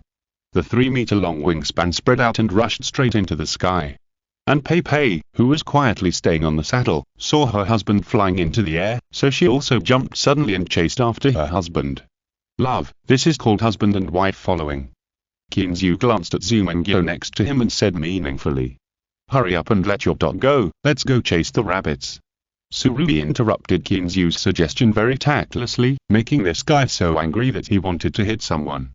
But after looking at the other person, who was now whispering to Zhu Mengyo, Qinzu sighed and could only give in helplessly. Come here. Reaching out his hand to call the two little guys over, Qinzu pretended to be vicious and said, Hurry up and catch rabbits for me. If you don't catch any, you won't have lunch. Daha looked at Xiaohe. What happened today? Xiaohe shook his head helplessly. We should be the ones being shot, right? The two little ones looked at each other innocently, sighed helplessly, and ran to find prey honestly. Daha's pink little nose kept sniffing back and forth in the grass. The two guys went hand in hand, and their little tails that were always shaking constantly were quiet at this moment. The tiptoeing look had already vaguely the style of their ancestors, the Siberian wolves when hunting. Woof woof woof, just when Kinzu was about to look away, he saw that Daha, who was still tiptoeing, suddenly stopped, barked a few times, and then rushed in one direction. It was so agile and fast that it was hard to tell that it was just a child. Come on, follow us. Let's flank it from the outside. Seeing this scene, Kinzu was immediately excited and shouted loudly. Several people got on their horses. They began to flank the little guy from the outside, following his footsteps. Looking at the excited faces of the people, Kinzu seemed to understand where everyone's enthusiasm for the hare came from. Maybe the food was a reason, but the process of catching prey should be what everyone was looking forward to the most. After running for a while, Kinzu saw the target that Haha was chasing. It was a snow-white hare with white fur, shining silver under the sun. No wonder it was discovered by Ksal so quickly. At this moment, it was desperately fleeing to the depths of the pasture under the pursuit of Daha. The way he jumped up and down was just like dancing. Come on, Liang, go over there. Seeing that Liang was actually running closer and closer to him, Kinzu couldn't help but shout loudly to this guy who was obviously a little too excited. And he himself quickly rode his horse to the other side. As for the remaining Surui and others, Kinzu glanced at them casually. Wow, except for Xiaobai, the cheetah, no one else ran as fast as him. How could they catch rabbits at this speed? He curled his lips in disdain, and said in his heart that at this speed, it would be better to wait for the rabbit to come to the door by itself. Just when Kinzu and others were about to force this unlucky guy to the end, who knew that an accident suddenly happened. This unlucky guy was suddenly tripped by something, and his whole body rolled on the ground several times, and then he got up and continued to run. Originally, this should be a happy thing. After all, a trip would definitely delay some time. However, Kinzu looked at the guy who had slid under his horse's belly and fled in the opposite direction, and then he looked at Daha and Xiaohe who were still standing there in a daze. He complained helplessly that this guy didn't play by the rules. Haha, I caught him. Just when Kinzu was a little disappointed, Surui behind him laughed excitedly, and her laughter was so rampant. What's going on? She and Liang looked at each other in confusion, wondering what was going on. When they returned to the main group, they saw the little rabbit who had fainted in Surui's hand. It turned out that this guy was so panicked that he was kicked unconscious by Xiaobai. A new week has begun. I'm asking for a reward or recommendation. Thanks to all the book friends for their support. I'm going to sleep. Si este escuchando esta novela en un canal distinto a mundo fanfic novelas, significat lo descarga and y subir en cines fuerzos invitamos cordialmente a visitar nuestro canal. Mundo fanfic novelas all encontrar la versión original de esta historia y podrás explorar muchas otras novelas de diversos narradores. Te esperamos para sumergirte en un mundo de novelas increíbles. Chapter 220. Lot Rabbit, subscription request. Seeing Surui's smug expression, Kinzu and the others looked at each other in silence. Is this okay? I've only heard of waiting for the rabbit by the tree, but I've never heard of a horse kicking a wild rabbit. However, looking at the little rabbit in Surui's hand, Kinzu realized that he had made a mistake. It was not pure white, but milky white with a hint of beige. And it was too small, wasn't it? He stretched out his hand to compare it, and it seemed not much longer than his palm. What are you doing? This is mine.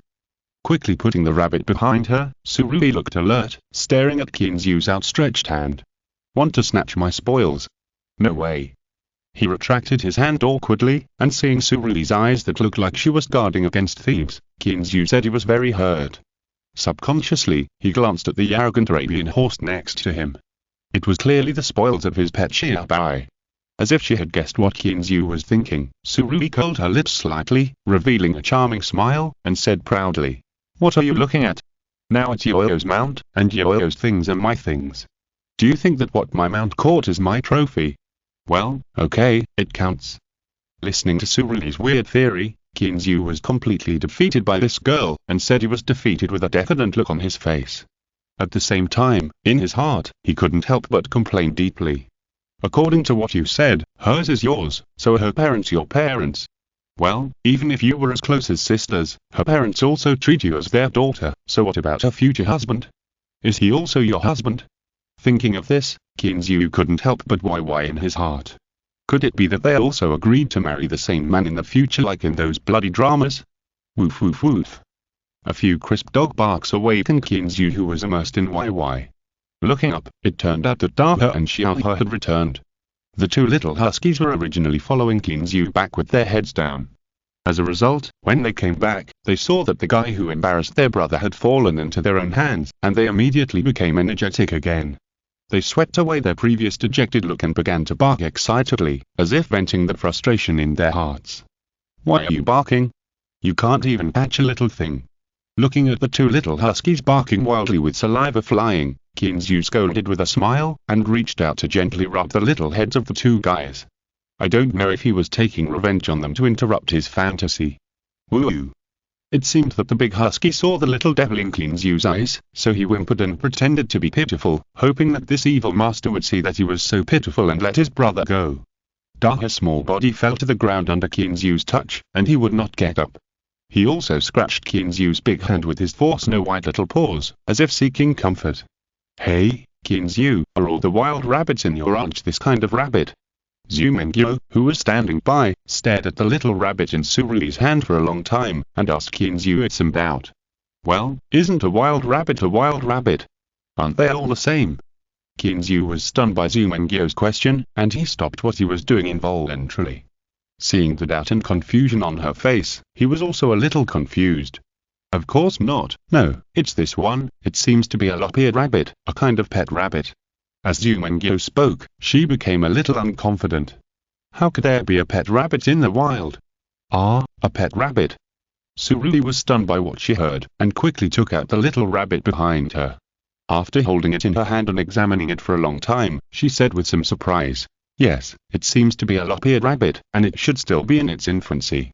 After saying that, she was not as rough as before, and gently put the still unconscious little rabbit in her arms, as if she had suddenly evolved from a female devil into a gentle goddess. Kinzu looked at the men next to her in confusion, but these guys collectively shook their heads, indicating that they didn't understand at all. What a joke, you said we are men, who would play with the rabbit? So Kinzu fixed his eyes on Kate, who was leaning against the pickup truck and watching the fun. Said, I don't understand this either. Let's go ask Kate. I remember that he has rabbits at home. Kinzu took his hands off the two little guys, patted their little butts, and said, okay, go find me some prey. When Kinzu and his men rode to Kate's side, he was the first to ask with a smile, hey, Clean, how is it? How was the harvest? Don't mention it, I almost got away with this guy. By the way, Kate, come and see what kind of rabbit this is.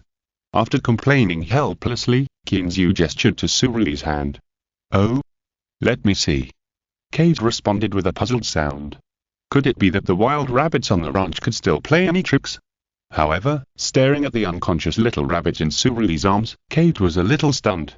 She rubbed her eyes in disbelief and muttered to herself, is this a dodgelop? How is it possible? How can there be a dodgelop in the wild? What? Kate, what did you say? Kinzu was a little confused when he heard it next to him. What dodgelop? Isn't Dodge a truck? Clean, the dodgelop is a kind of lop rabbit. Because it has a rare dodge color, it is called a dodgelop. It is a very rare pet rabbit. I really don't understand how they can appear in the wild. Kate's eyes were a little complicated. His wife liked to raise some small animals, so he also learned a little. You know, there is only one dodgelop in his family. However, after a pause, Kate was a little unsure. After all, the probability of this kind of pet rabbit appearing in the wild is really small, unless it is abandoned by others. However, he looked around. In addition to the pasture, there were mountains or the sea. In this few miles, there were only Kinzu's family. So he said hesitantly, Clean, I'm not very sure now, mainly because your lop-eared rabbit is in its infancy, and some of the characteristics of Dodge have not yet appeared. The characteristics of Dodge. Is it the white nose bridge, white scarf, and white gloves? Zumengyo, who was listening to the conversation between the two people, suddenly interrupted and asked, what white nose bridge, white scarf, and white gloves? Mengyo, you also know what this lop-eared rabbit is? Kinzu looked at the girl in surprise and touched his nose. Why did he feel that there seemed to be nothing in the world that she didn't know? Thanks to Fengxi and Frederick, the two big ones for their rewards and support, and thanks to Aslanzala from Counterattack for the reward of 500 starting coins. Thank you. Chapter 221 Dogslop Rabbit, Part 2. It's a Dogslop Rabbit. Rolling her eyes at Qinzhu, Zhuangya corrected the guy's name and then explained. I've heard of it. After the squirrel, that thing died, I wanted to raise a rabbit and looked up some information on it. Oh. I see. Qinzhu let out a long oh and then shut up under Zhuangya's murderous eyes. After watching the two finish their discussion, Kate smiled and said, Zhu is right. An adult Dogslop has three major characteristics, namely, a white nose, a white scarf, and white gloves. Kate paused, glanced at Qinzhu's blank expression, and then continued, the so-called white nose is easy to understand. It means that the area around the nose is white, and the white scarf is a circle of beautiful white hair on the neck, like a white scarf. Some do not have white hair on the back of the neck, but have white hair on the chest, like a small bib. And if the white scarf and the white gloves on the forelimbs are connected to the white and colored circle on the chest, then it is a rare and top-quality Dogslop. What about the body? These are all white, so what color is the body? Qinzhu nodded as if he understood, and asked a more critical question. Blab, the body is blab, in fact, it is similar to the border collie. Have you seen the border collie? Kate thought for a long time, and then she remembered an animal that was very similar to the Dogslop rabbit. So she looked at Qinzhu and gestured, fearing that Qinzhu didn't understand. Okay, I understand. Seeing Kate's somewhat excited look, Qinzhu was a little embarrassed and quickly waved his hands to show that he understood. In fact, when it comes to border collies, he has an impression. When he went to choose cattle dogs, he also looked at this kind of dog. It is indeed a very beautiful breed of dog. However, later on, under John's suggestion, he chose the Australian Shepherd, which is more suitable for ranch work. So, I'm not sure if this guy is a Dogslop. After all, it's still too young. I don't know how it can live in the wild.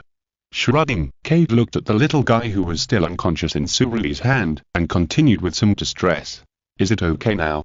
It's okay, it's just unconscious. It must have been scared. Hearing Kate's words, Qinzhu was also a little nervous. He didn't care about Suruli's vigilant eyes. He stretched out his hand to test the little guy's nose. Fortunately, it was still breathing. That's good. If it's really dead, it would be a pity.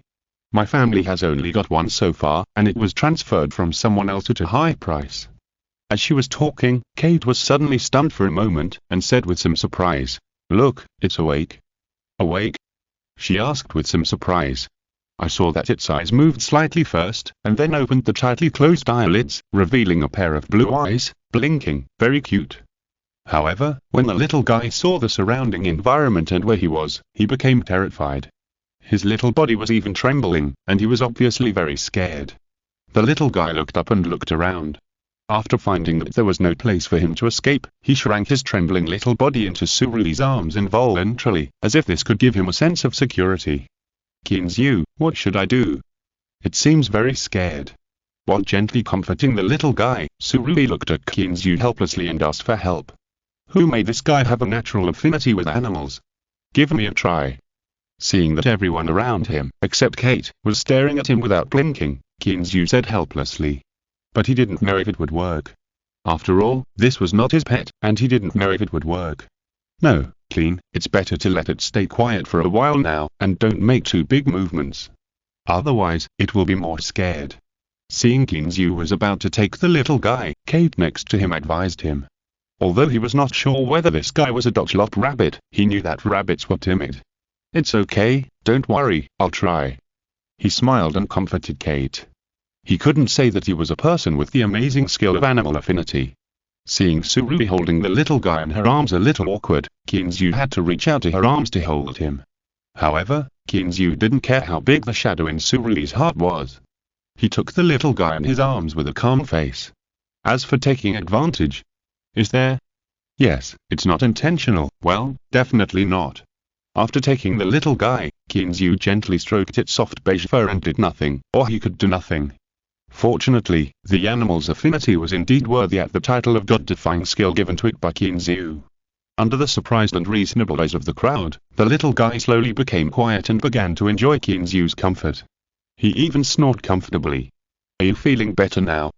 Kinzu slowly moved his hand away from his back and gently scratched his little nose, saying with a smile. The little guy rubbed Kinzu's big hand as if to please him, and his little head kept changing positions, as if he wanted to find a more comfortable place to lean on. Chapter 222 The Scream of a Rabbit, Subscription Request. Oh God, how is it possible?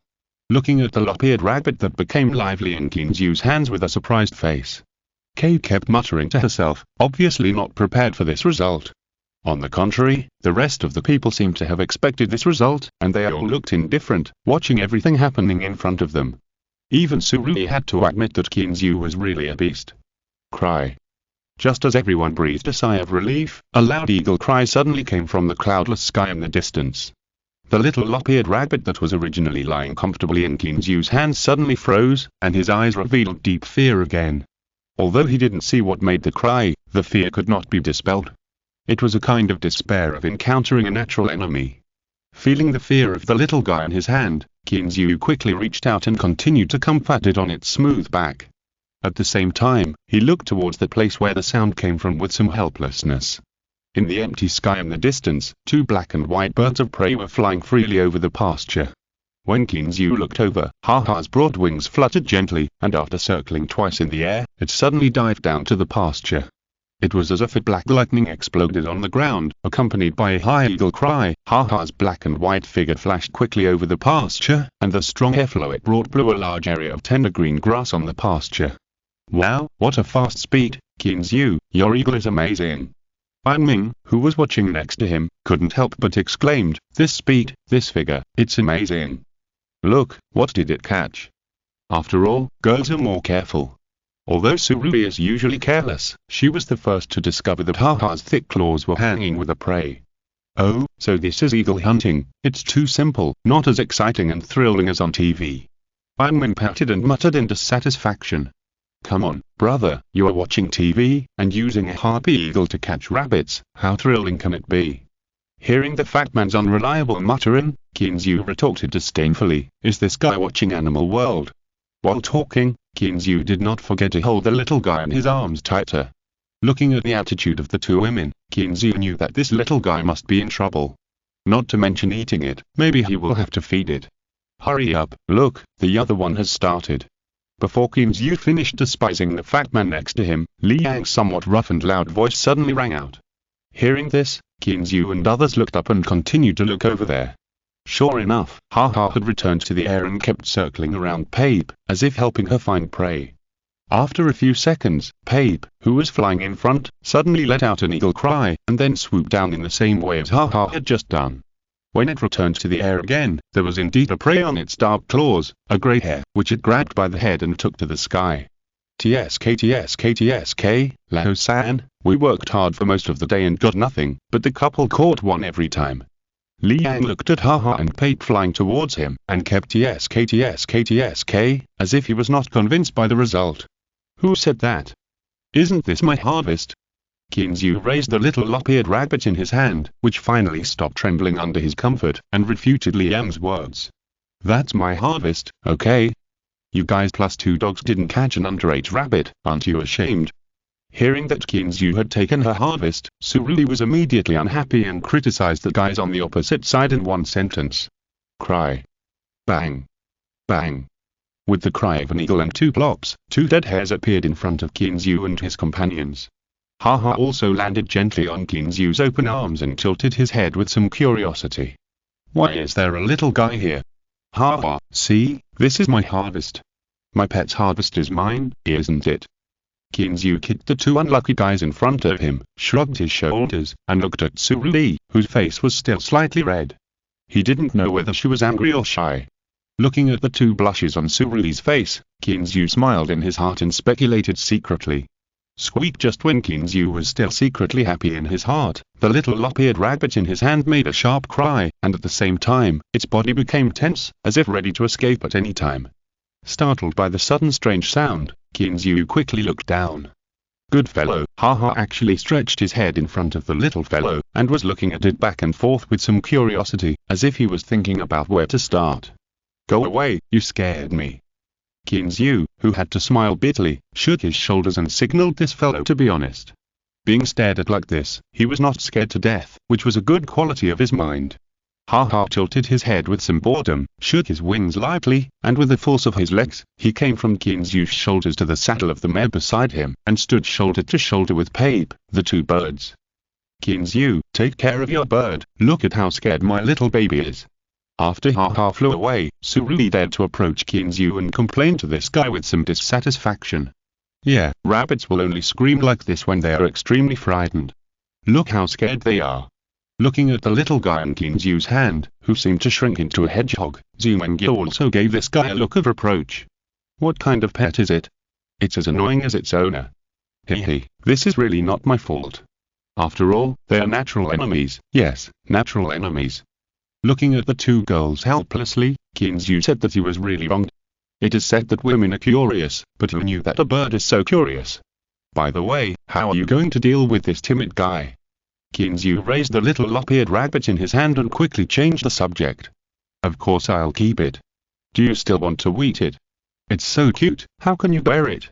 Looking at Kinzyu with contempt, Suruli's little mouth was like a machine gun, crackling non-stop. Chapter 223 60 acres? Acres. Come on, weren't you the one who kept clamoring for food? He looked at the girl in front of him speechlessly. It seemed that you were the most excited at the beginning. Yes, eat them. Surui said as if it was a matter of course, kicking the two unlucky guys beside her feet. After a pause, she pointed at the little guy in Kinzyu's hand and continued. Do you still want to eat it? Such a rare pet rabbit, it would be a waste if we don't keep it. That's right, the dog's lop-eared rabbit is a very rare rabbit, let's keep it. Looking at Zumengyo's expectant expression, Kinzyu could say nothing. He smiled bitterly and nodded, saying, Okay, since you like it, then keep it, but you can't take it back when you go back. Why take it back? Just put it here, we can come and see it when we have time. The corners of Suruli's mouth curled up slightly, and she looked at Zumengyo, and the two girls showed an expression of success. Well, Kinzyu smiled bitterly and shook his head. He knew the result would be like this. But it's good. With a little one to take care of, maybe Zumengyo will come over more often. Hi, Clean, my helper is here. Let's start loading the truck. From a distance, Kate saw a large trailer coming from behind, so she smiled and greeted Kinzyu. Compared with the lop-eared rabbits, he was more concerned about how much hay he could pull back today. You know, winter is not far away. Okay, then you go and load as much as you can. If one trip is not enough, come again. I have a lot here, you know. Looking at the empty pasture in the distance, Kinzyu smiled and said to Kate. Anyway, there was too much hay, and he didn't feel bad at all to give some away. After a while, Kate's wife got off the big pickup with 3 people dressed in cowboy clothes. Kinzyu also called the busy John over and asked him to take care of it. He didn't have time to accompany them. Seeing John and the cowboys hugging each other, Kinzyu curled his lips. As expected, John was really familiar with many people. Kinzyu, I have to say that your efficiency is really too high. Zumengyo and the others realized that in the blink of an eye, there was a large open space behind them. Judging from the situation, it was more than 10 acres. Are you shocked? I was also shocked when I first saw this efficiency. Do you know that there is an even more powerful harvester in Germany that can harvest 60 acres of land in an hour? Seeing the surprised expressions of the few people, Kinzyu added fuel to the fire and told them a piece of news he got when chatting with Ryan. What did you say? 60 acres in an hour. As if he had seen a ghost, Ironman shouted loudly with some excitement. Ahem, how is it possible? It's a city acre. Looking at the guy in front of him with a black line on his head, Kinzyu said that he was very upset. 60 acres in an hour, what kind of concept is that? Is this just pretending to be cool but getting what? Oh, I thought it was 60 acres. You scared me. Ironman smiled awkwardly and realized what he said. 60 acres means more than 360 acres of land. No matter how powerful a harvester is, it is impossible to finish it in an hour. Boss, I will take them to load the truck first. After saying hello and walking over, John looked at Kinzyu and the others, nodded with a smile, and then said to Kinzyu with a smile. Okay, you guys go ahead. I won't go over. You talk to Kate and the others. Nodding and signaling John and the others to leave immediately, Kinzyu turned around and said, Why, are you still interested in watching it? Do you want to go back? Why go back? These two guys are enough to fill your teeth. Looking at the two unlucky guys on the ground, Ironman looked at Qinzu with disdain. This guy was not much better than himself when it came to weeding. Okay, let's continue. Daha, come here quickly. Qinzu called Daha and Xiaohe next to him. He was not going to let Haha and Pate fly this time, because he could see that these guys just wanted to play. Since they wanted to play, Qinzu had to accompany them, so a strange scene appeared on the ranch.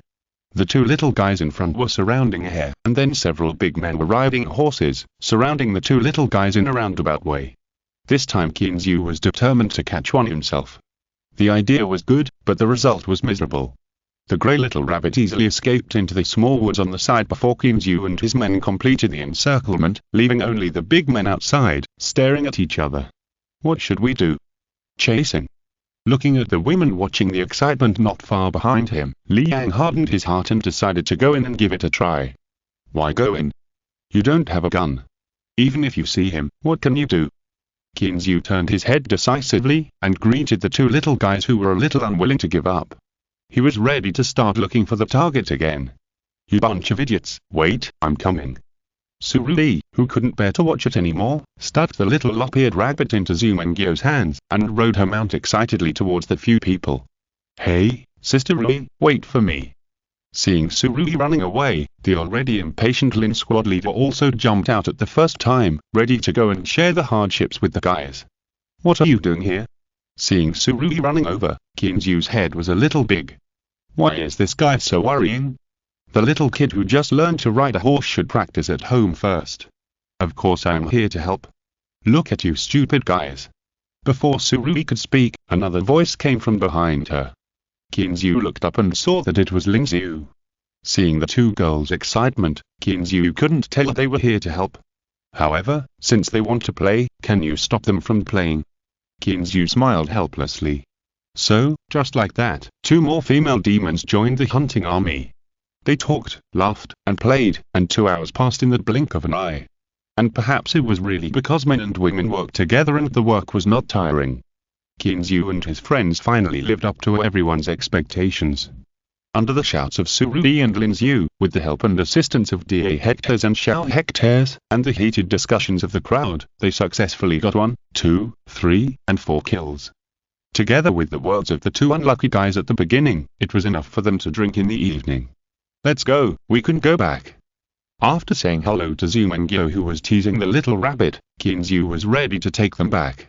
As for John and the others, oh, sorry, they are cowboys and have to continue working. After all, his money is not so easy to take.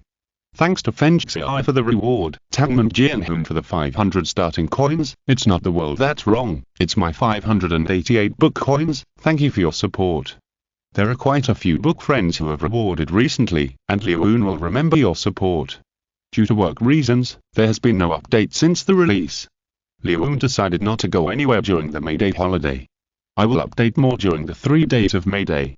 Chapter 224 Sharing a Bed. Hi, Kate, you guys go ahead and do your work. I'll take my friend over there. Qinzu waved his hand and said hello to Kate, who was directing the cowboys to load the truck. John, who was standing by, shook his head. The boss really didn't know how to do business. He didn't have any awareness of being a seller. Didn't they say that the customer is God? You were abandoning God and running away. Clean, go and do your work. I can do it myself. Kate raised her hand and said nonchalantly. Although she was a buyer, she couldn't resist the seller's good stuff. She could just load the truck and take it away by herself. John, this work won't be rushed for a while. Let the cowboys rest early. Looking up at the sky, the sun was already setting, and Qinzu gave an order to John, who was following him. Unconsciously, they had been working for 2 or 3 hours. At this moment, he could no longer see the harvester in his sight. Okay, boss, these guys are lucky to meet such a good boss like you. John smiled with emotion, and flattered Qinzu in a slightly flattering tone, which made Qinzu feel very comfortable. You can tell from his expression, that smug look, just short of his nose in the air, the whole person gives people a feeling of floating. After floating for a while, Qinzu suddenly thought of a problem. He remembered that someone said that temporary workers are settled on a daily basis. So he asked, by the way, John, how do you calculate the wages of those temporary workers? Settle on a daily basis, or give them all at once after the end? Boss, it was originally settled on a daily basis, but they're still very confident in the reputation of our manor, and the time may be relatively long, so we discussed it and finally settled it all at once. Hearing Kinzu's question, John showed an expression of as expected. He came here for this matter. You know, Kinzu still needs to write a check for settlement. There is no such thing as finance at the ranch now. In fact, the main reason was that he felt that it was a waste of time to settle the bill every day, and he had to ask Kinzu for money every time, so he simply discussed it with a few people, and they all had no objection. Is that so? Okay, John, you did a good job, then let's settle the bill together after the work period is over. Putting down the checkbook he had just taken out, Kinzu smiled and praised the old cowboy. At the same time, he began to think in his heart that it seemed that the ranch needed a financial officer. Woof woof woof. Accompanied by the crisp barking of dogs, two little huskies with snow-white bodies and blue eyes were happily splashing on the ranch path, chasing each other from time to time, making the grass on the roadside all over the place. At this time, Kinzu was riding the little mare very miserably, looking at the young and beautiful figures in front of him who were talking and laughing, and felt a deep sense of frustration in his heart. What kind of stupidity had he committed? Why did he get so excited that he wanted them to come together? Now this girl is too thin-skinned. She basically avoids him when there are many people around. Wouldn't it be better if he asked them to come separately? Why, are you stupid? Seeing Kinzu's straight eyes, Ban Ming, the fat guy, approached him with a sly look on his face. Go away. You should think about how to cook the rabbit tonight. Pushing the fat face away with an impatient look, Kinzu scratched his head in annoyance. If there is no progress in the next few days, wouldn't it be a waste of this great opportunity? Hey. Hey. Third brother, I'm a guest. You are so good at cooking. How can you let your guest cook? Ban Ming was immediately unhappy when he heard what Kinzu said. Good boy, it turns out that you are so good at cooking. Brothers have been deceived by you for so many years. Where is your conscience? When did my cooking taste good? Don't change the subject. How are you going to make this rabbit tonight? Kinzu turned his head away with a guilty look on his face. In his heart, he despised the fat man. He had drunk so much, but he still remembered this. You're just kidding. Do you think I won't remember anything when I'm drunk? Did you make that roast sapling pig out of thin air? Seeing that Kinzu was trying to cheat, Ban Ming suddenly became a little anxious. Now it was not a question of who cooked. That's right, you're not kind, third brother. We've been sleeping in the same bed for so many years, but you've only made instant noodles for me. After being reminded by Ban Ming, everyone immediately remembered the unique roast sapling pig. Li Yang immediately felt a fragrance coming again, as if he was a person who had been hungry for many years and suddenly saw a big white steam bun in front of him. Now he just wanted to bite it. What do you mean by sharing a bed? That's sharing a dormitory, okay? Kinzu rolled his eyes and expressed strong indignation at this sentence break. This was a prelude to slandering him. Sure enough, as soon as he finished speaking, Li Yang continued, Don't, third brother, you can't be so heartless. Although we have bunk beds, isn't that a bed? Okay, you're in, boss. Kinzu was so angry that he suddenly felt speechless. Leaving aside the few people who were laughing wildly, Kinzu galloped forward a few steps and came to Zhu Mengyu and the others. Just when he was about to speak, Xiaobai, who was running steadily, suddenly turned his huge horse head with some doubts. It wanted to see which guy dared to run side by side with it. Be quiet, go away.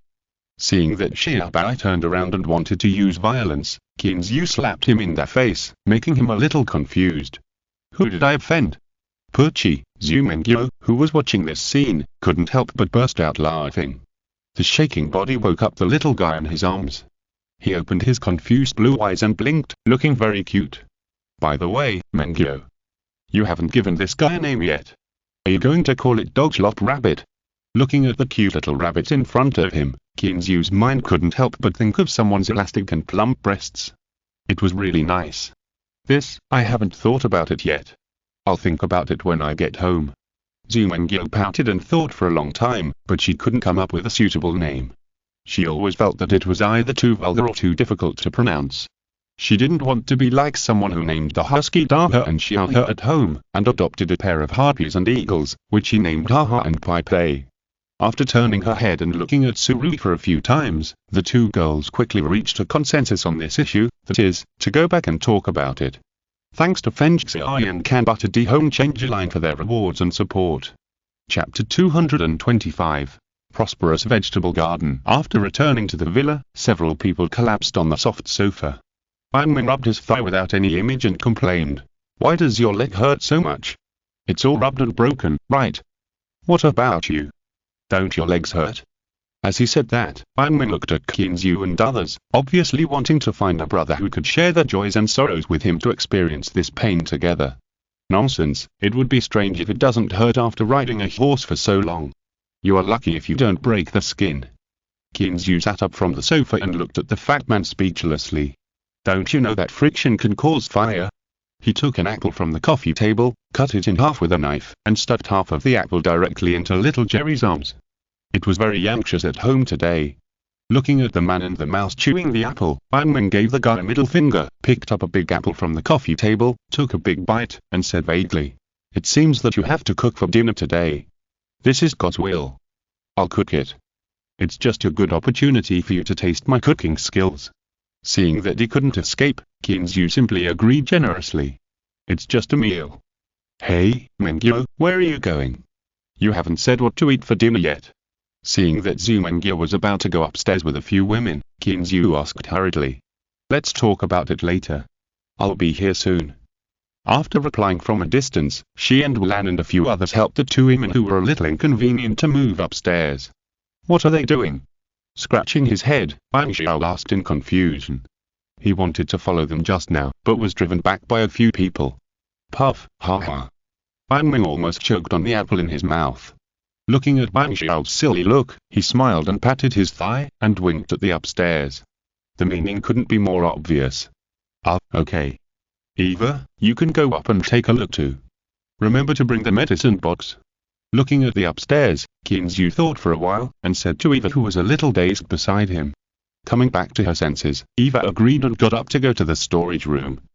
Qinzu looked at the girl's back and didn't know what to say. Since her classmates and Zhu Mengyo came, Eva has become a little out of place in this villa.